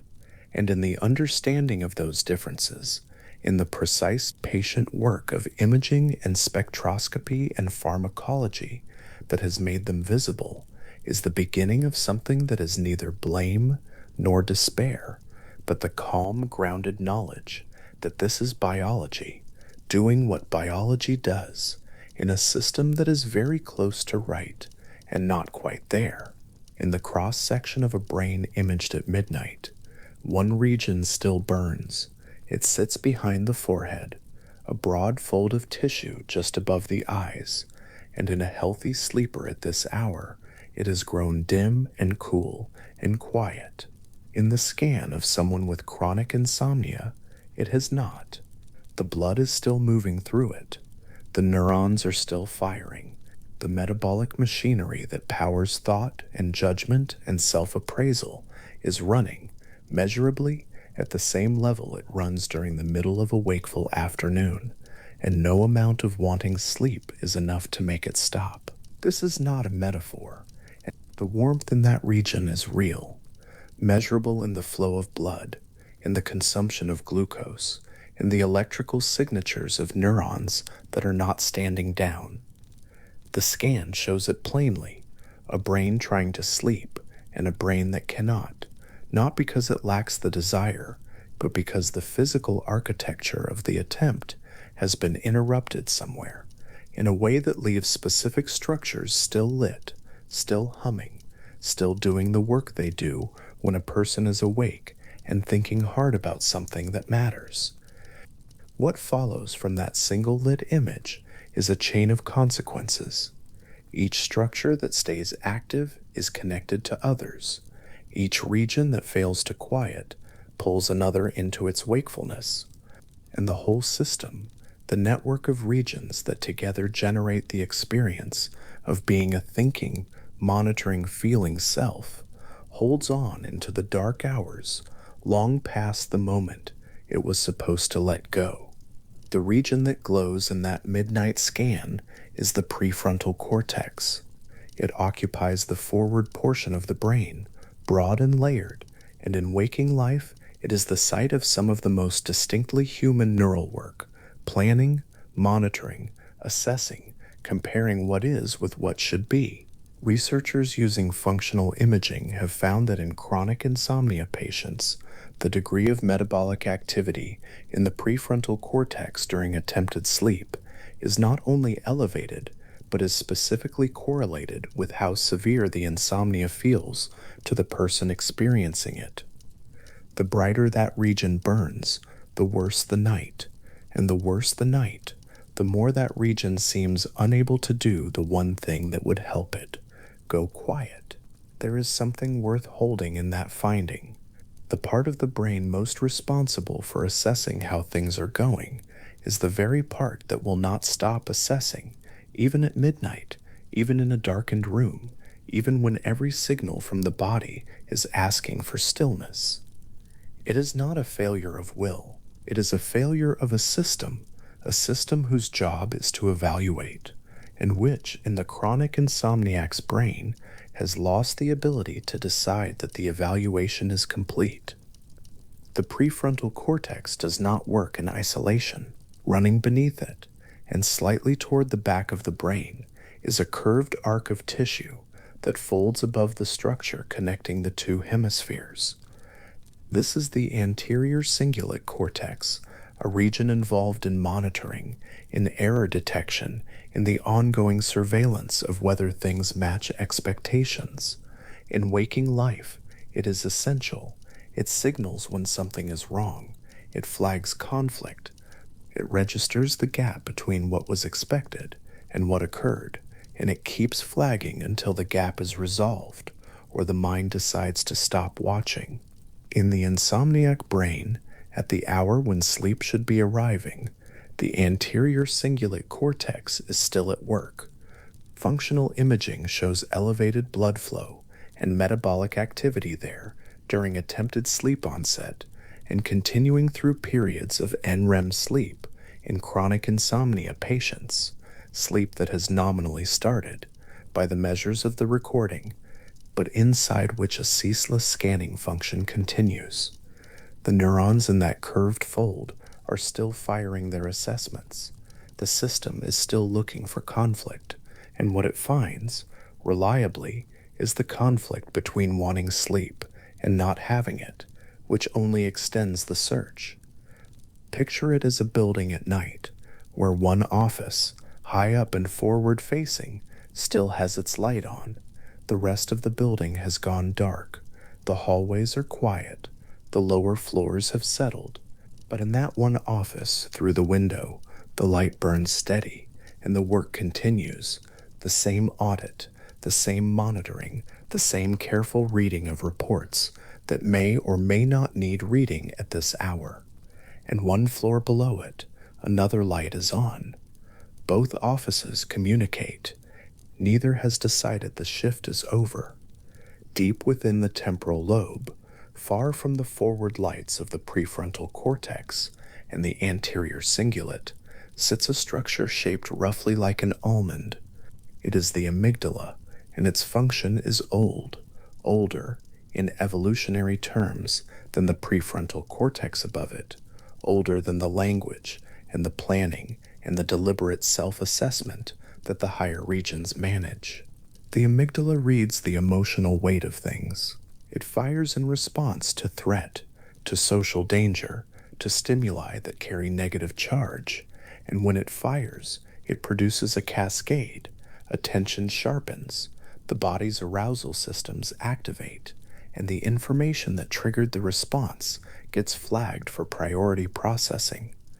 In a resting, healthy brain at the edge of sleep, the amygdala has quieted. It has received from the ventromedial prefrontal cortex above it a steady, calming signal, a flow of inhibitory communication that says, in chemical terms, that the threat level is acceptable, that the monitoring can ease. But neuroimaging studies of chronic insomnia patients show two things happening simultaneously. The amygdala is responding with greater than normal intensity to emotionally negative stimuli, and the functional connection between the amygdala and the ventromedial prefrontal cortex, the pathway that normally carries that quieting signal downward, is weakened. Both things are true at once. The alarm is louder, and the voice that would ordinarily turn it down is speaking more softly, from farther away, across a connection that has grown attenuated with time and chronic stress. The result is not catastrophic in any single moment. It is simply that the threshold for the amygdala's response is lower, and the mechanism for dampening that response is less reliable. And at midnight, when a person is trying to fall asleep, the system is still primed and ready in a way it was not built to sustain. This is not a rare configuration. It is not an extreme case. It is what chronic insomnia does to the relationship between two connected regions. It sensitizes one and weakens the other, gradually, over months and years, until the ordinary sounds of a quiet house, or the ordinary thoughts that arrive at the edge of sleep, carry more weight than they should, and the weight is harder to set down. The prefrontal cortex, the anterior cingulate, the amygdala, these three structures do not work in isolation from one another. They are part of a broader conversation happening across the brain, a network of regions that together constitute something like the neural basis of the experiencing self, the system that generates the ongoing inner narration of what is happening, what it means, what to do next, how well things are going. In neuroscience, this network is called the default mode network, and it is among the most consistently studied phenomena in the last 2 decades of brain imaging. The default mode network is not a single structure. It is a pattern of coordinated activity spread across several regions: the medial prefrontal cortex at the front, the posterior cingulate cortex, and precuneus toward the back and center, and lateral parietal areas on both sides. When a person is awake but not focused on any external task, when the mind is drifting, remembering, imagining, or simply running its background hum of self-referential thought, these regions are active together. They communicate with one another through long-range fiber connections, and their coordinated firing is the neural correlate of what might loosely be called the mind's conversation with itself. In healthy sleepers, this network undergoes a reliable and measurable change at sleep onset. As the brain transitions from wakefulness into the early stages of sleep, the default mode network deactivates, its regions fall quiet together. The long-range communication between them softens, and the ongoing inner narration slows and eventually stops. This deactivation is one of the most consistent neural signatures of the transition from wake to sleep, and its reliability in healthy brains makes its failure in insomnia all the more significant. In chronic insomnia patients, functional connectivity analyses show that the default mode network does not undergo this reliable deactivation at sleep onset. The medial prefrontal cortex remains active. The posterior cingulate keeps communicating. The network's internal conversation persists into the early stages of sleep. The same self-referential evaluative, memory retrieving activity that constitutes waking thought continuing into the hour that should be quiet through a brain that has nominally entered sleep by the measures of its own recording. This is the neural correlate of something that people with insomnia describe very precisely, the sense that the mind will not stop. Not that it is thinking about anything specific, necessarily, though it often is, but that the background machinery of self-monitoring, the generator that runs the inner life, has not switched off. It is still producing, it is still processing, and the experience of lying in the dark while the mind continues its restless review of itself is not a character trait or a failure of relaxation. It is the visible experience of a network that has lost the signal to stop. The structure that anchors the back of the default mode network, the posterior cingulate cortex curving at the brain's interior surface, is involved in internally directed thought, in the retrieval of autobiographical memory, in the sense of continuity that makes experience feel personal and located in a specific life. When it is active in waking life, it is doing useful work. It is stitching together the past and the present, providing the felt sense of selfhood that orients experience. At 2 in the morning, in a darkened room, still connected and still lit, it is doing the same work, stitching, recalling, assessing, and its activity is no longer useful. It is simply what the network does, and the network has not been told to stop. There is a structure farther back in the default mode network, the precuneus, tucked into the medial surface of the parietal lobe. It is involved in visuospatial processing, in mental imagery, in the sense of perspective that places the self inside a remembered or imagined scene. In the insomnia brain, at the moment of attempted sleep onset, it too remains lit in the imaging. The self is still imagining. The self is still placing itself somewhere. And the somewhere it keeps placing itself is not the peaceful territory of early dreaming, but the familiar, wakeful landscape of its own concerns. The brain structures involved in chronic insomnia are not simply those that stay too active. Some have been changed by the insomnia itself, reshaped, slowly, across months and years of disrupted sleep and elevated cortisol, in ways that become visible only with the spatial resolution of structural imaging and the patience to compare enough brains side by side. The hippocampus sits deep in the medial temporal lobe, one on each side, curling in the shape that gave it its name, a seahorse, ancient and paired. In waking life, it is the brain's indexing organ, the structure that binds together the elements of new experience into coherent memories and begins the process of their transfer to longer-term storage. It is also, among all the brain structures, one of the most sensitive to the effects of prolonged cortisol exposure. The glucocorticoid receptors in the hippocampus are densely expressed. They respond to cortisol, and when cortisol is chronically elevated, as it is across the duration of chronic insomnia, driven by a stress axis that has lost its proper rhythm, they respond for a very long time. A study published in 2014 documented something that the imaging made difficult to ignore. Chronic insomnia patients showed significantly smaller hippocampal volumes on both sides compared to healthy control subjects, and the degree of volume reduction was correlated with how long the insomnia had persisted. The longer the duration, the smaller the volume. Not dramatically, this is not a change visible to the eye without measurement, not something that alters the shape of a scan in any obvious way, but in the careful comparison, using software that traces tissue boundaries with precision, the difference is there.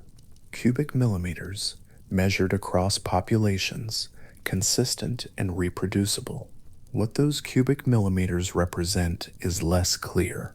Hippocampal volume reflects many things at once: the number of neurons, the density of their connections, the presence or absence of new cells generated by the adult hippocampus, the integrity of the tissue surrounding them. Chronic cortisol elevation is known from animal models and from studies of conditions with sustained stress axis activation to suppress the generation of new hippocampal neurons, and at high enough concentrations sustained long enough to cause structural changes in existing ones. The hippocampus in chronic insomnia is by this account not simply a passive bystander to disturbed sleep, but a structure that has been slowly, quietly altered by it. Hold that thought lightly. The biology of hippocampal volume is complex, and the relationship between structural change and functional consequence is not simple to trace. What the finding offers is not a clean causal story, but a slow, sobering picture. The brain of someone with years of insomnia is not identical to the brain that existed before the insomnia began. Something has shifted, something that can be measured in a specific structure, in a specific direction, in a pattern that corresponds to time. The cortisol that reaches the hippocampus comes from a chain of events that begins elsewhere, in the hypothalamus, where a small nucleus sends a signal downward through the pituitary to the adrenal glands above the kidneys. This is the stress axis, the brain's principal mechanism for mobilizing the body's resources in response to threat.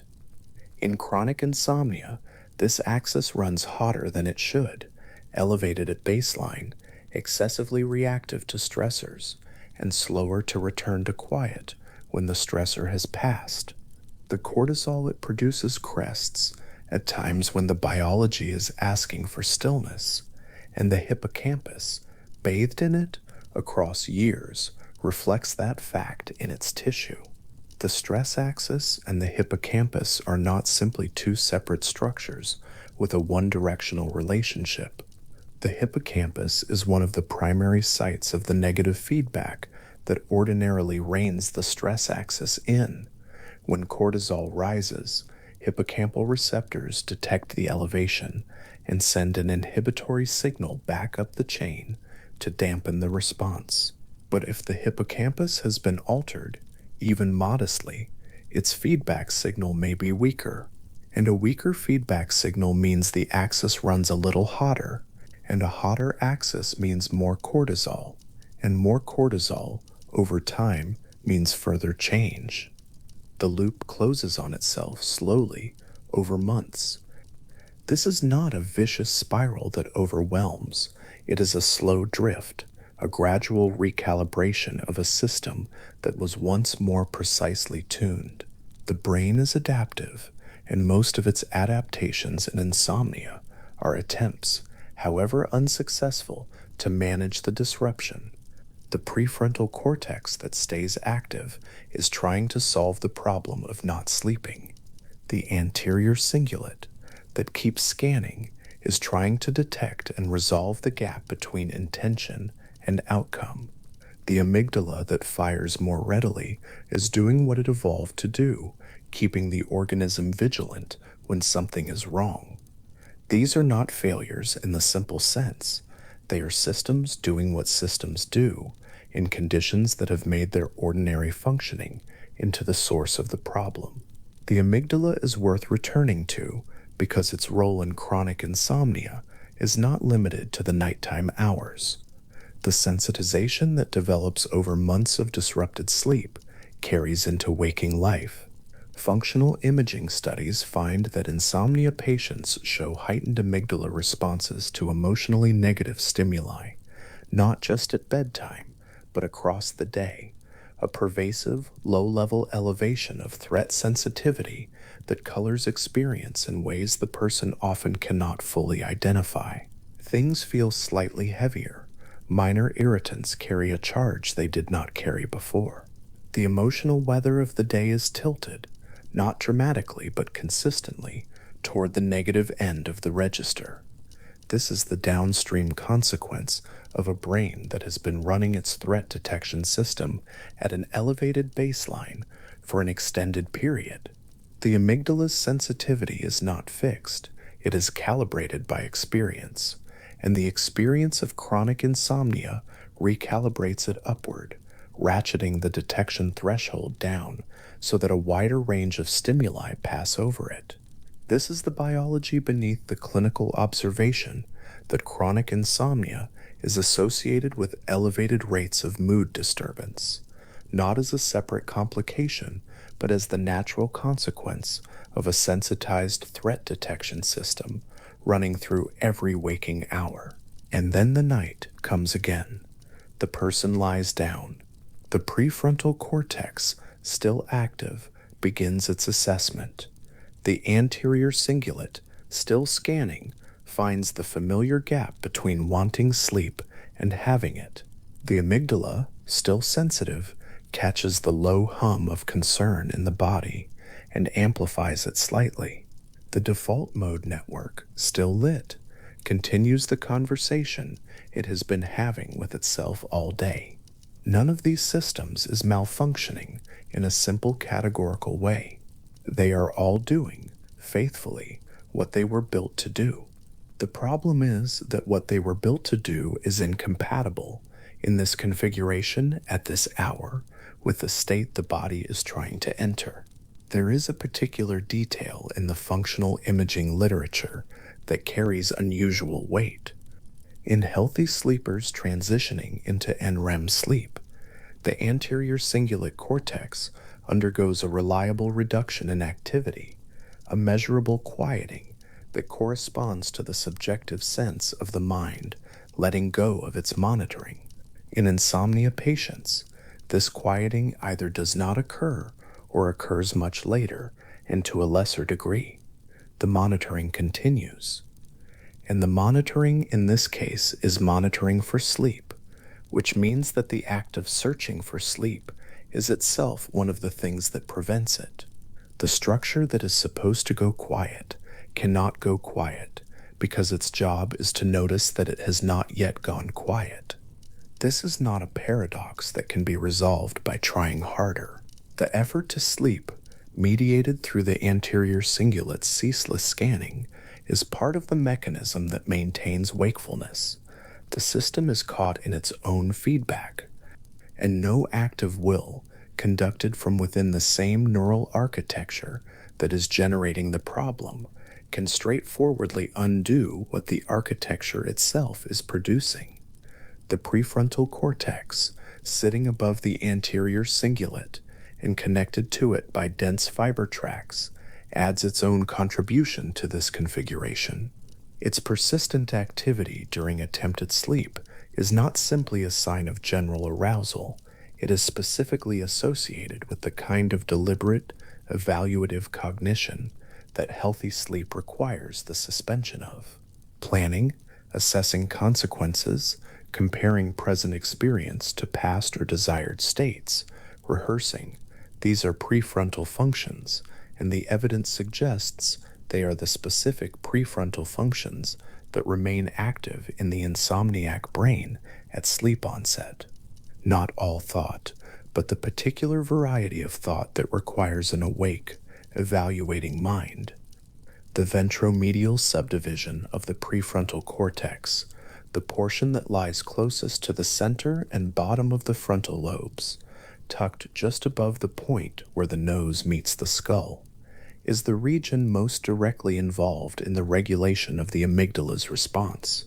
Its connection to the amygdala is the pathway through which higher cortical processing moderates emotional reactivity.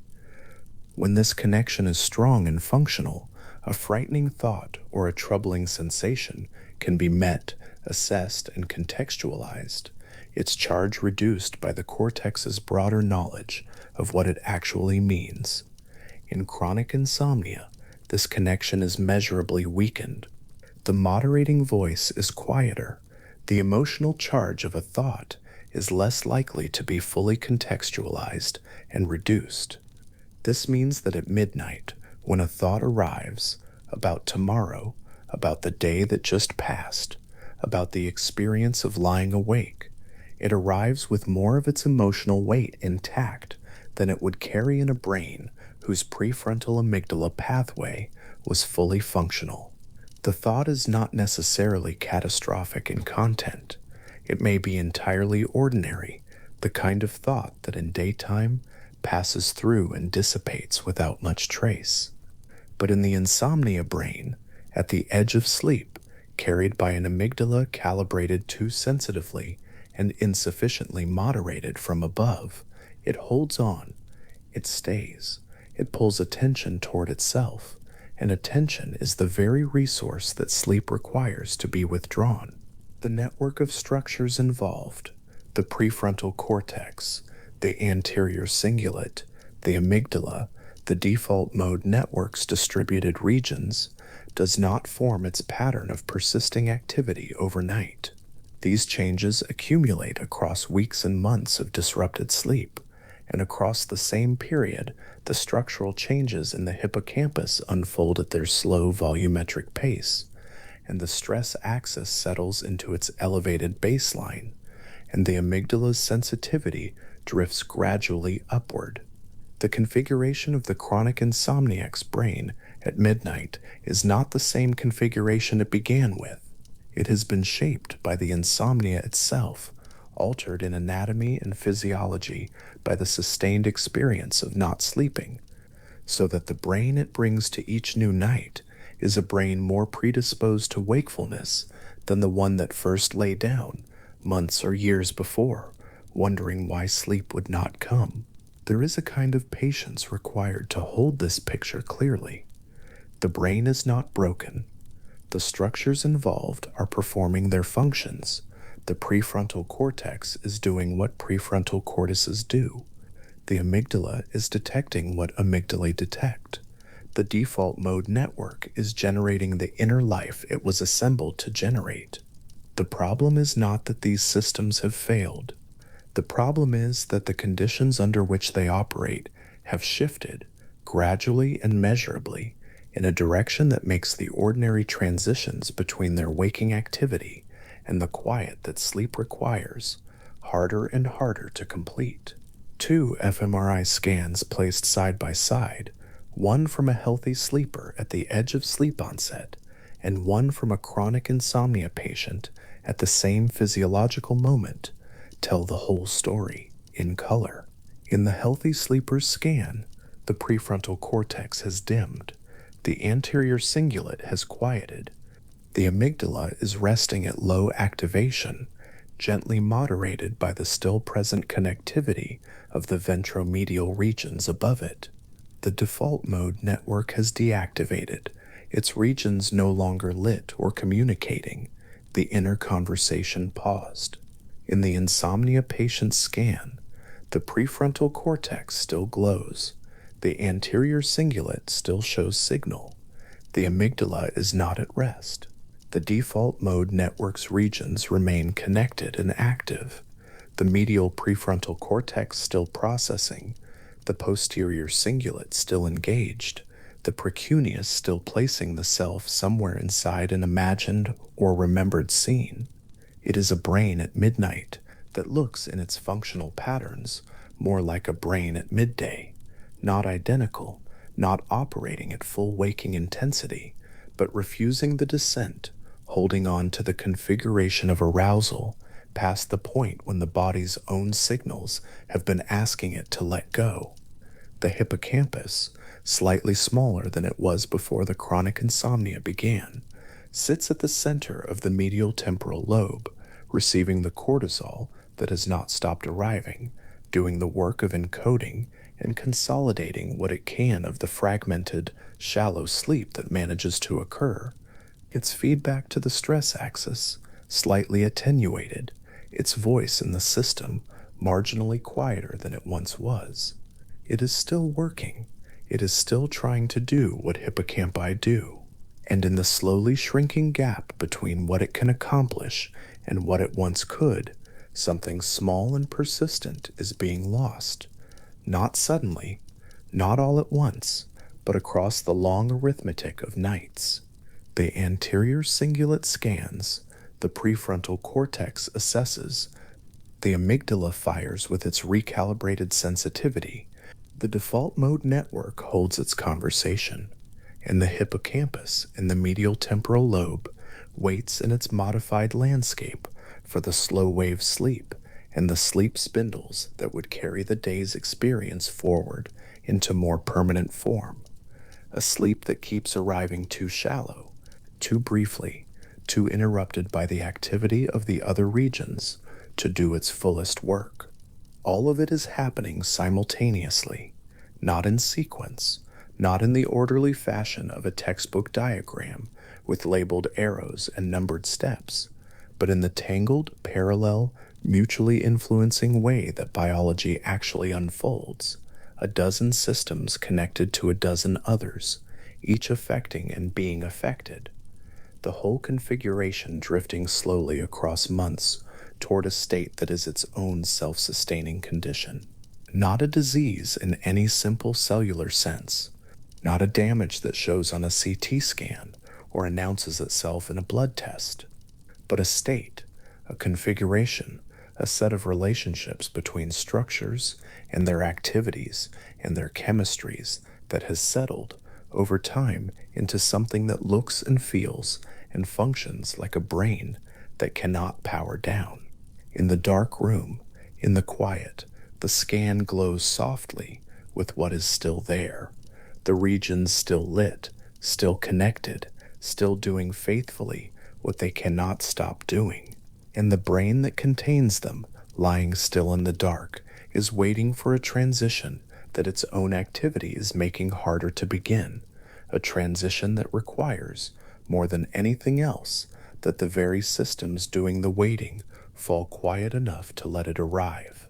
The default mode network's last region, the lateral parietal cortex, sits to either side, one patch of tissue on the left, one on the right, connecting the midline conversation to the brain's broader awareness of the space the body inhabits. In healthy sleep onset, these two fall quiet. The self stops placing itself in space. The awareness of position, of the body in the bed, of the room around the body, softens and withdraws. In the insomnia brain, this withdrawal is delayed or incomplete, and so the sense of being somewhere, of being a self that is lying in a specific place, waiting for something that is not happening, persists. The spatial awareness of the room continues. The self remains located, and sleep, which requires a kind of provisional dissolution of that located self, waits at the threshold for the moment the system decides to let it through. That moment, for the brain caught in this configuration, comes later than the body asked for, comes less completely, and sometimes does not come fully at all. The structures go on. The conversation continues, in its quiet, persistent way, through what should be the still hours, a brain awake inside a body that is trying to sleep, carrying its lit regions and its connected networks and its slowly reshaped anatomy into another night, doing what it has learned to do, which is to keep going, because the systems that would tell it to stop have not yet found. In all this careful machinery, the signal that would let them, on an EEG trace taken in the small hours of the morning, a single event appears that lasts less than 2 seconds. It rises from the baseline as a slow crescendo of oscillations, peaks in a tight spindle of waves between 12 and 15 cycles per second, then falls back into quiet just as smoothly as it came. The whole event is smaller than a thumbnail on the printed page. It recurs across a healthy night hundreds of times, so regularly and so briefly that it passes without any sensation at all. No feeling, no awareness, no trace in the morning of the countless small moments it marked. It is called a sleep spindle, and in its brief symmetrical rise and fall, it is carrying something. What it carries is the day's learning, moving between structures deep in the brain. During the slow-wave sleep that surrounds it, the hippocampus, a curved ridge of tissue in the brain's inner lining, about the length of a thumb, is replaying the sequences of neural activity it recorded during waking hours. Patterns that first fired when a face was seen, when a route was walked, when a new skill was practiced, reactivate now in compressed, accelerated form. The spindle is the bridge. Each waxing and waning burst of oscillation coordinates the precise moment when that compressed replay in the hippocampus is transferred outward into the slower, more permanent architecture of the cortex. This is how a day becomes a memory. This is the nightly work that sleep exists, in part to do. In the brain of a person with chronic insomnia, the spindle is measurably rarer, not absent, but reduced in number, reduced in density, subtly altered in form. The bridge appears less often. The compressed replay in the hippocampus runs its sequences into a nervous, fragmented night and finds the crossing disrupted. What would have been consolidated drifts. What would have been held begins to fade before it has been fully kept. The deficit is not felt acutely, the way hunger or pain is felt. It accumulates quietly, night after night, across weeks and months and years of sleep that does not complete its work. Slow-wave sleep itself is altered in chronic insomnia in ways that go beyond the spindle count. The slow oscillations that define it, great rolling waves of coordinated neural activity sweeping across the cortex at less than 1 cycle per second, are shallower in the insomnia patient's record, less synchronous, carrying less amplitude. Where a healthy sleeper's slow waves move through the cortex like a tide, pressing deeply inward, the insomnia patient's slow waves are more like ripples, present, but not deep enough to carry the full weight of what they are meant to move. The hippocampus still replays, the cortex still listens, but the transfer is incomplete, the conversation between them less fluent, the night's consolidation less thorough than it was meant to be. From this single disrupted process, the spindle, the slow wave, the compressed hippocampal replay, the consequences spread outward in quiet, persistent ways.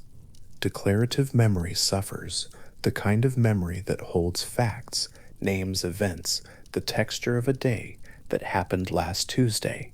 Procedural learning suffers too, the kind that holds how to do something, the refined motor sequence, the newly practiced skill. In laboratory settings, chronic insomnia patients tested on the morning after a night of disturbed sleep score reliably lower on recall tasks than their age-matched counterparts who slept without difficulty.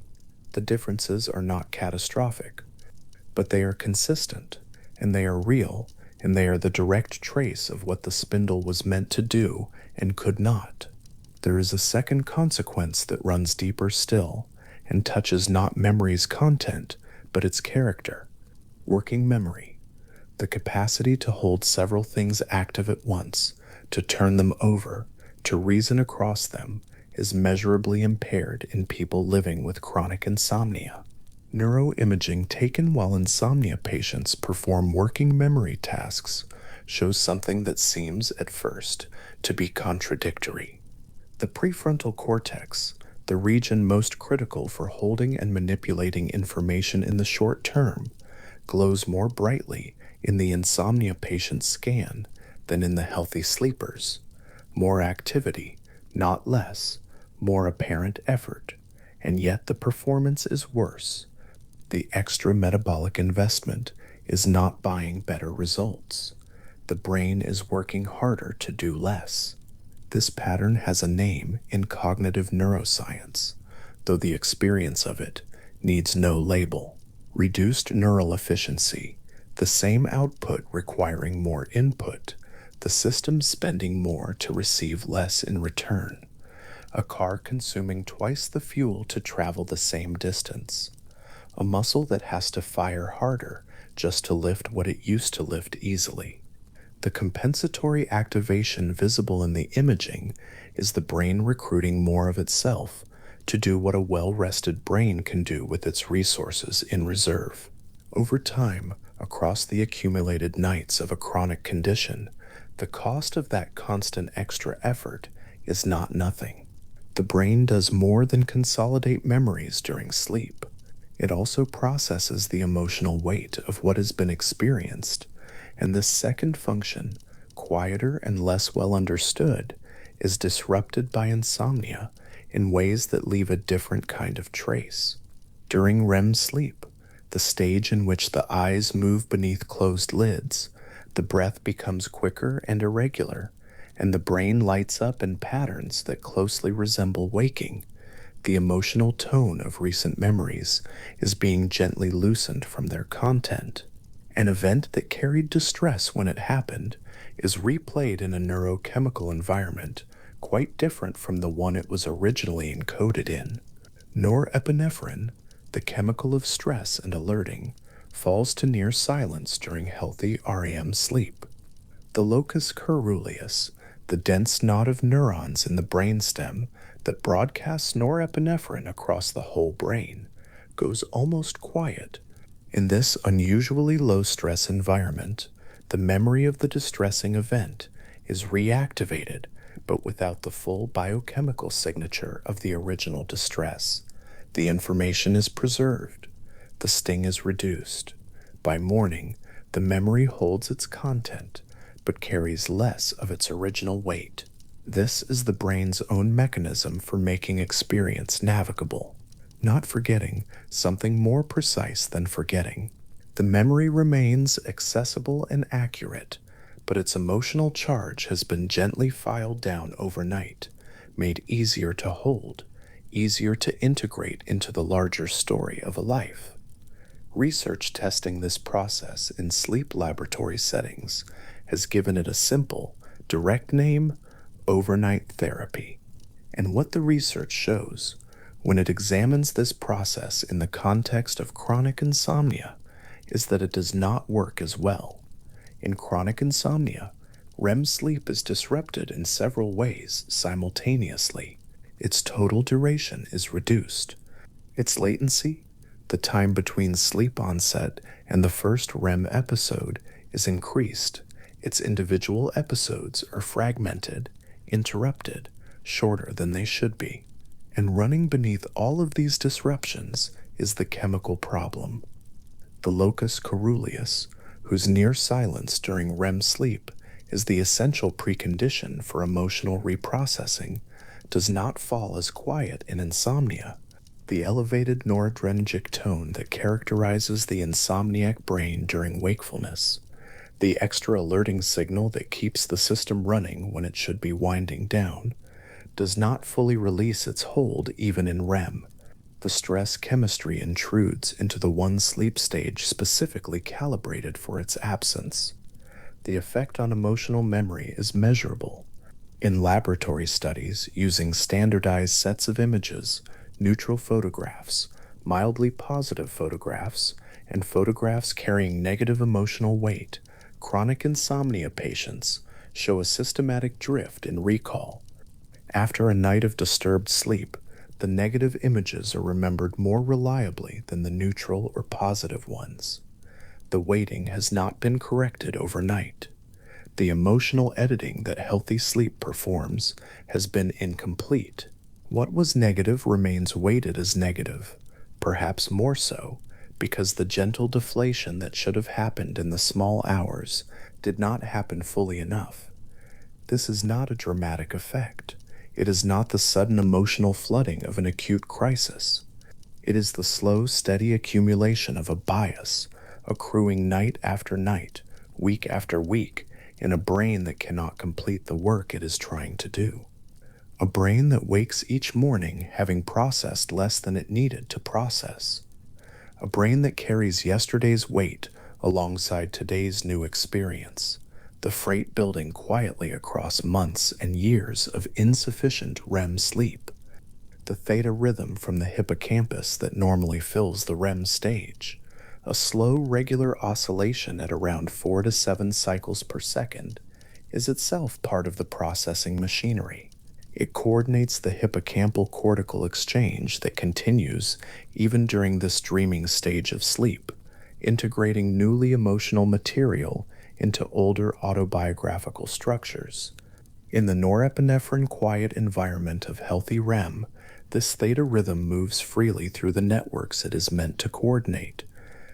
In chronic insomnia, with norepinephrine still present, still alerting, still narrowing the range of what the neural system will do, even this slow fundamental rhythm is working against resistance. The therapy, when it happens through friction.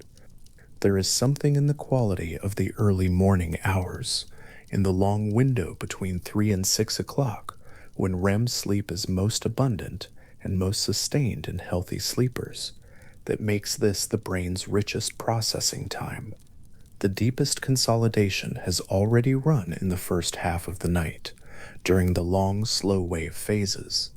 Now the hippocampus and the cortex are doing something different, a more associative, more emotional, more broadly integrative kind of work. The brain is connecting things. It is finding the thread between what happened yesterday and what happened 3 years ago. It is moving experience from its raw form into something more understood, more usable, more peacefully carried. In chronic insomnia, this is the time most often lost, the early morning hours cut short by waking or thinned by fragmentation, the long sustained REM episodes that should unfold across them, replaced by something briefer and less complete. The waking experience of that loss is not always identified as a loss of processing. It presents more often as a vague heaviness, an unusual emotional reactivity, a sense that small difficulties carry more weight than they should. Nothing in the morning announces, "Last night the emotional editing did not finish." The brain simply arrives at the day less prepared for it than it would otherwise have been, carrying a little more of the previous day than it needed to, the weights distributed less evenly than sleep was trying to arrange them. Beneath all of this, beneath the disrupted spindles, the shallow, slow waves, the fragmented REM, the incomplete emotional filing, there is a third level of disruption that is perhaps the most quietly consequential, because it is not something sleep is failing to do, but something the waking mind is actively doing in its place. This is the level of cognitive hyperarousal, and it arrives at night in a form that feels, from inside, like reasonable thought. In the late evening, before sleep, a particular quality of thinking tends to emerge in the person with chronic insomnia. The contents vary, work undone, relationships held in uncertainty, decisions not yet made, the sleep itself anticipated with unease, but the structure is consistent. A worry is generated, it expands, related concerns attach to it, plans form, half plans, plans revised before they are completed, the evaluation of what is likely to happen and what might go wrong runs forward and comes back and runs forward again. The thinking is effortful, purposive in feeling if not in fact, and it does not resolve. It does not complete into a conclusion and then go quiet. It cycles. In a laboratory, researchers can induce something like this state deliberately. Study participants asked to engage in pre-sleep worry, specifically to think about upcoming concerns, unresolved matters, and anticipated difficulties while lying in bed, show measurable and consistent changes in their sleep physiology. Sleep onset latency increases. The amount of slow-wave sleep in the early night is reduced. Cortisol measured in the bloodstream climbs. The electroencephalogram, running its quiet record of the brain's electrical activity, shows more fast-wave activity in the frequencies associated with active cognition, persisting past the point where a relaxed brain would have slowed. The worried mind does not simply feel different from the relaxed mind on the way to sleep. It is measurably different at the level of hormones and oscillating electrical fields in ways that alter the structure of the night that follows. The reason the worry has this physiological effect is not metaphorical. The act of holding a concern in working memory, turning it over, evaluating its implications, this is computationally expensive. The prefrontal cortex, already hyperactivated in the insomniac brain, is doing real work. The hypothalamic pituitary adrenal axis, which releases cortisol in response to perceived threat, does not distinguish between a physical danger and a mental one. The same hormonal cascade that would prepare a body to respond to genuine threat rises in response to the thought of a difficult meeting tomorrow morning, a concern about a relationship, a doubt about a decision already made. The cortisol pulse that follows is real. Its downstream effects on sleep architecture are real. The thought has become physiology. At a point roughly midway through the night, the person with chronic insomnia often wakes, not at the natural surface of a sleep cycle, as healthy sleepers occasionally do, and then immediately drift back, but into something closer to full wakefulness, the mind alert, thoughts reassembling quickly, awareness of the room and the hour and the fact of being awake arriving with unwelcome clarity. What comes next is characteristic. The thinking resumes. The concerns from earlier in the evening return, often with added urgency, sharpened by the hour, accompanied now by a secondary layer of anxiety about the sleep that has been lost and the hours remaining before morning. The brain at 2 in the morning is not a neutral processor of these thoughts. It is a brain that has been cycling through lighter sleep stages than it should have been, with cortisol levels elevated above where they would be at this hour in a person sleeping deeply. Its capacity for the kind of contextual, realistic appraisal that would allow it to recognize a thought as catastrophically exaggerated, that prefrontal contextualizing function, is reduced. Its emotional reactivity is higher. The amygdala, already calibrated toward threat sensitivity in chronic insomnia, is more readily activated by a worried thought at 2 in the morning than it would be at noon. The result is that the thoughts feel more urgent, more certain, more likely to reflect reality than they actually do. The middle of the night appraisal is systematically distorted in the direction of severity. This is not a character flaw. It is not pessimism or weakness. It is what happens when a brain that has not completed its emotional processing is asked to evaluate uncertain situations in the small hours of the morning, without the contextualizing resources of a well-rested prefrontal cortex, with a stress hormone circulating that was designed to make threats feel immediate and real. The thoughts that arise in that situation, that tomorrow will be unmanageable, that the sleeplessness is damaging in ways that cannot be recovered from, that the inability to sleep reflects something wrong that will only worsen feel from inside the state that generates them, like clear perception. They are not. They are the output of a system that cannot, in this moment, do what it is trying to do.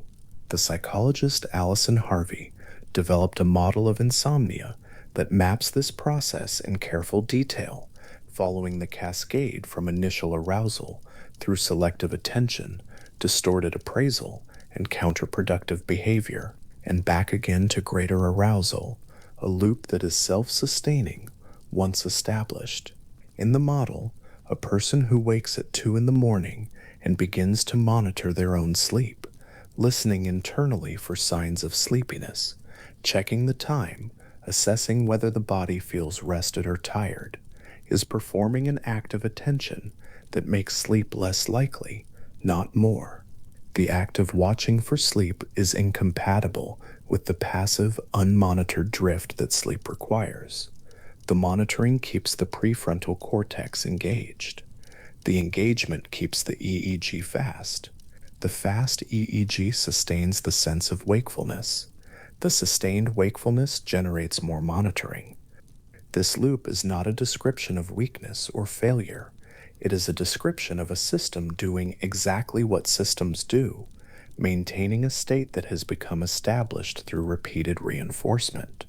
The brain that has spent many nights waking at 2 and beginning its monitoring has become, in a modest neurological sense, good at it. The pattern is practiced. The neural pathways that execute it are well worn. The monitoring begins more quickly, more automatically, with less conscious instigation than it did at the beginning. The loop runs faster.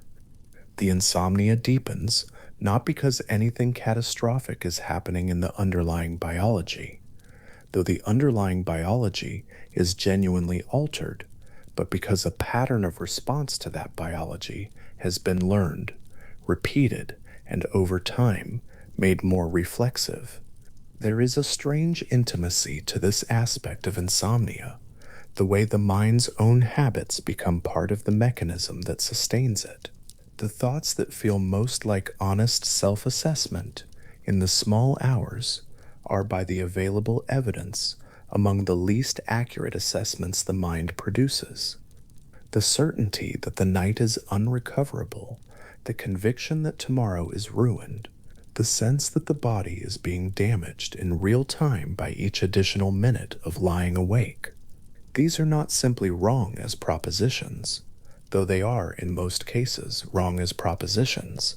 They are the specific output of a brain in a specific state, a state that makes them feel more real than they are, and that is itself sustained, in part, by the act of holding and examining them. The monitoring that the loop requires draws on the same default mode network whose failure to deactivate at sleep onset is one of the most consistent neuroimaging findings in chronic insomnia. This network, distributed across the brain's midline structures, generates the continuous background narration of self-referential thought, the inner commentary on what is happening, what it means, what might happen next, how the self is doing relative to its own expectations. In healthy sleep onset, this network goes quiet.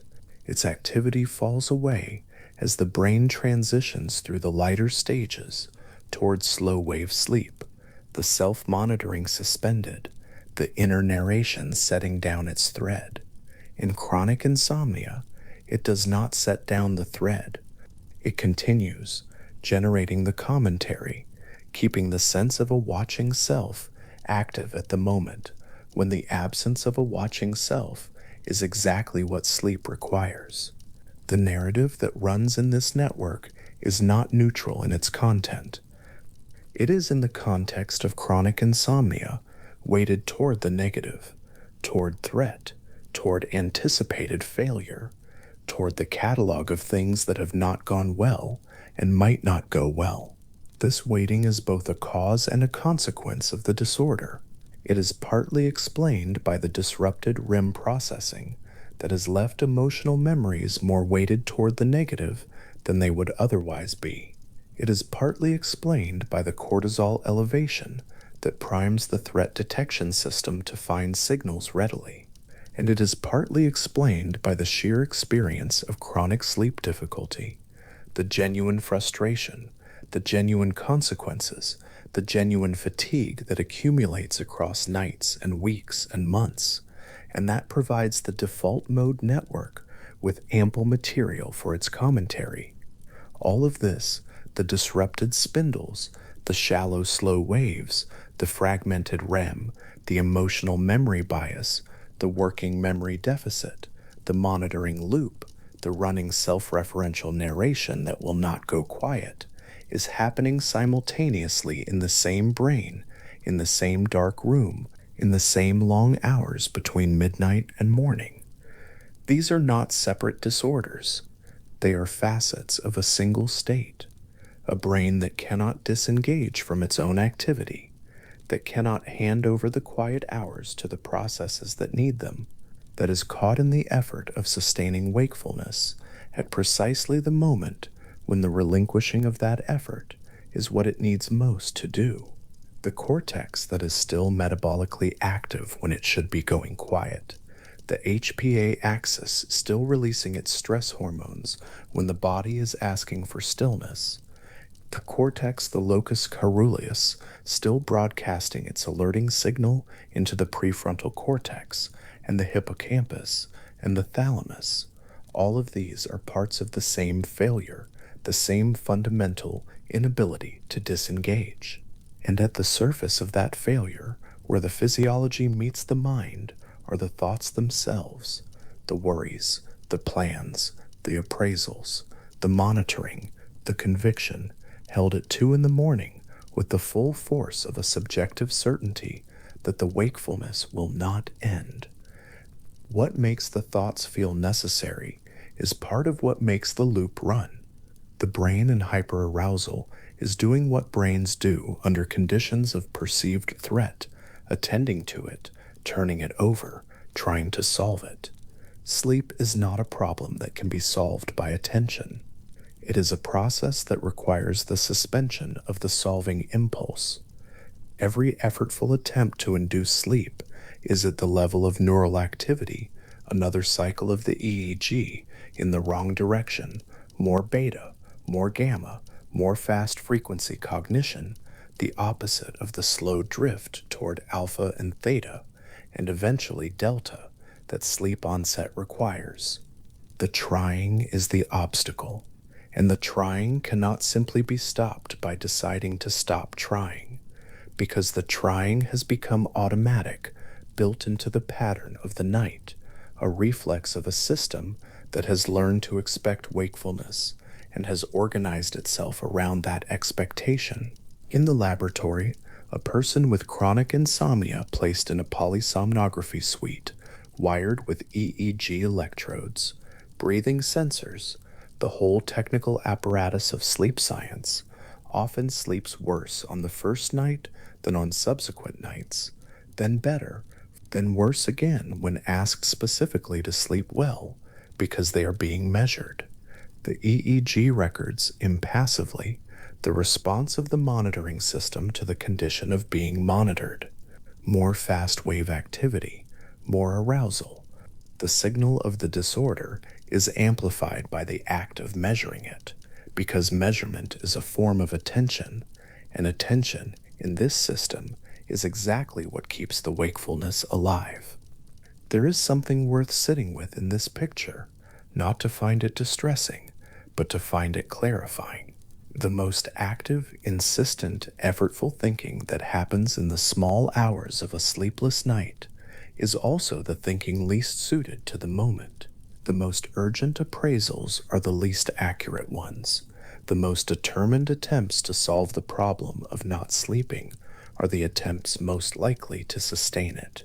The brain at 2 in the morning is running the circuits designed for problem solving, for monitoring, for self-assessment, for anticipating threat, circuits that are appropriate in daylight, useful in the world, necessary for navigating a life, and those circuits in those hours in that dark room are working against their own resolution.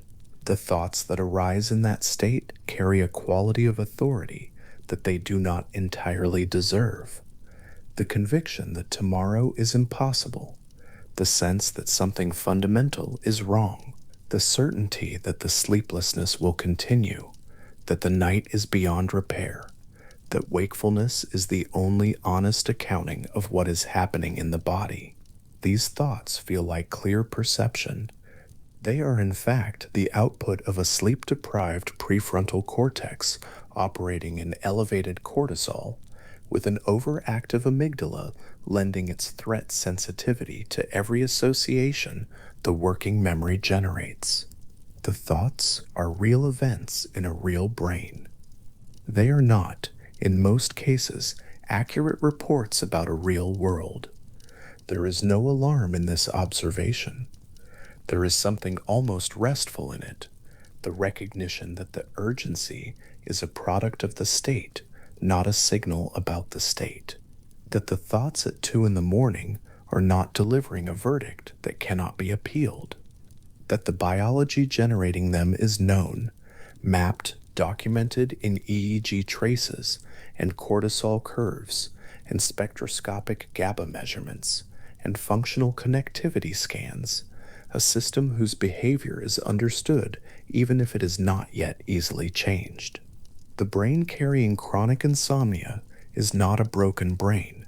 It is a brain whose arousal systems, the ones that keep it alert, responsive, present, ready, are not adequately counterbalanced by the systems that allow it to disengage.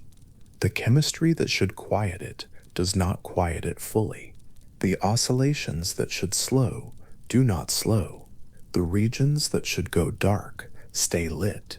The processes that should complete across the night run short and shallow and fragmented.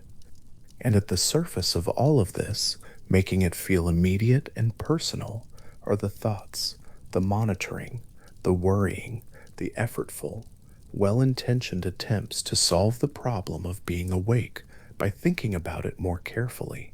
What the brain is trying to do in those hours is not nothing. The self-monitoring is genuinely protective in origin. The worry is genuinely attempting to prevent bad outcomes. The HPA axis is genuinely trying to prepare the body for challenge. The locus coeruleus is genuinely doing its job. The problem is not that any one system is doing something wrong in isolation. The problem is that they are all doing their jobs at the same time, in the same dark hours, and the job they are collectively doing is not compatible with the job that sleep, if it could come, would accomplish instead. The night continues. The slow delta waves that move through a healthy sleeper's cortex carry their freight of memory and restoration through the hours. The spindles rise and fall on the EEG, precise and brief, each one a small event of consolidation. The REM stage, when it comes, fills the late night with its quiet neurochemical peace, the locus coeruleus at rest, the norepinephrine withdrawn, the hippocampus doing its slow associative work in the conditions that make it possible. The emotional memories of the day are being gently edited. The declarative memories are being gently fixed. The theta rhythm moves through the structures that need it. The cortisol stays low. In another room, in the same quiet building, another brain lies in its own long night, not completing these processes, its EEG tracing the fast signatures of arousal through the slow hours, its cortisol still present at the level of early morning, its default mode network still generating its commentary, its prefrontal cortex still lit with the effort of managing what cannot, in this moment, be managed. The two records, placed side by side, tell the same night differently. One moves toward depth, the other stays at the surface, unable to let the surface go. The surface is not permanent. The biology that sustains it is known. The processes it prevents are understood.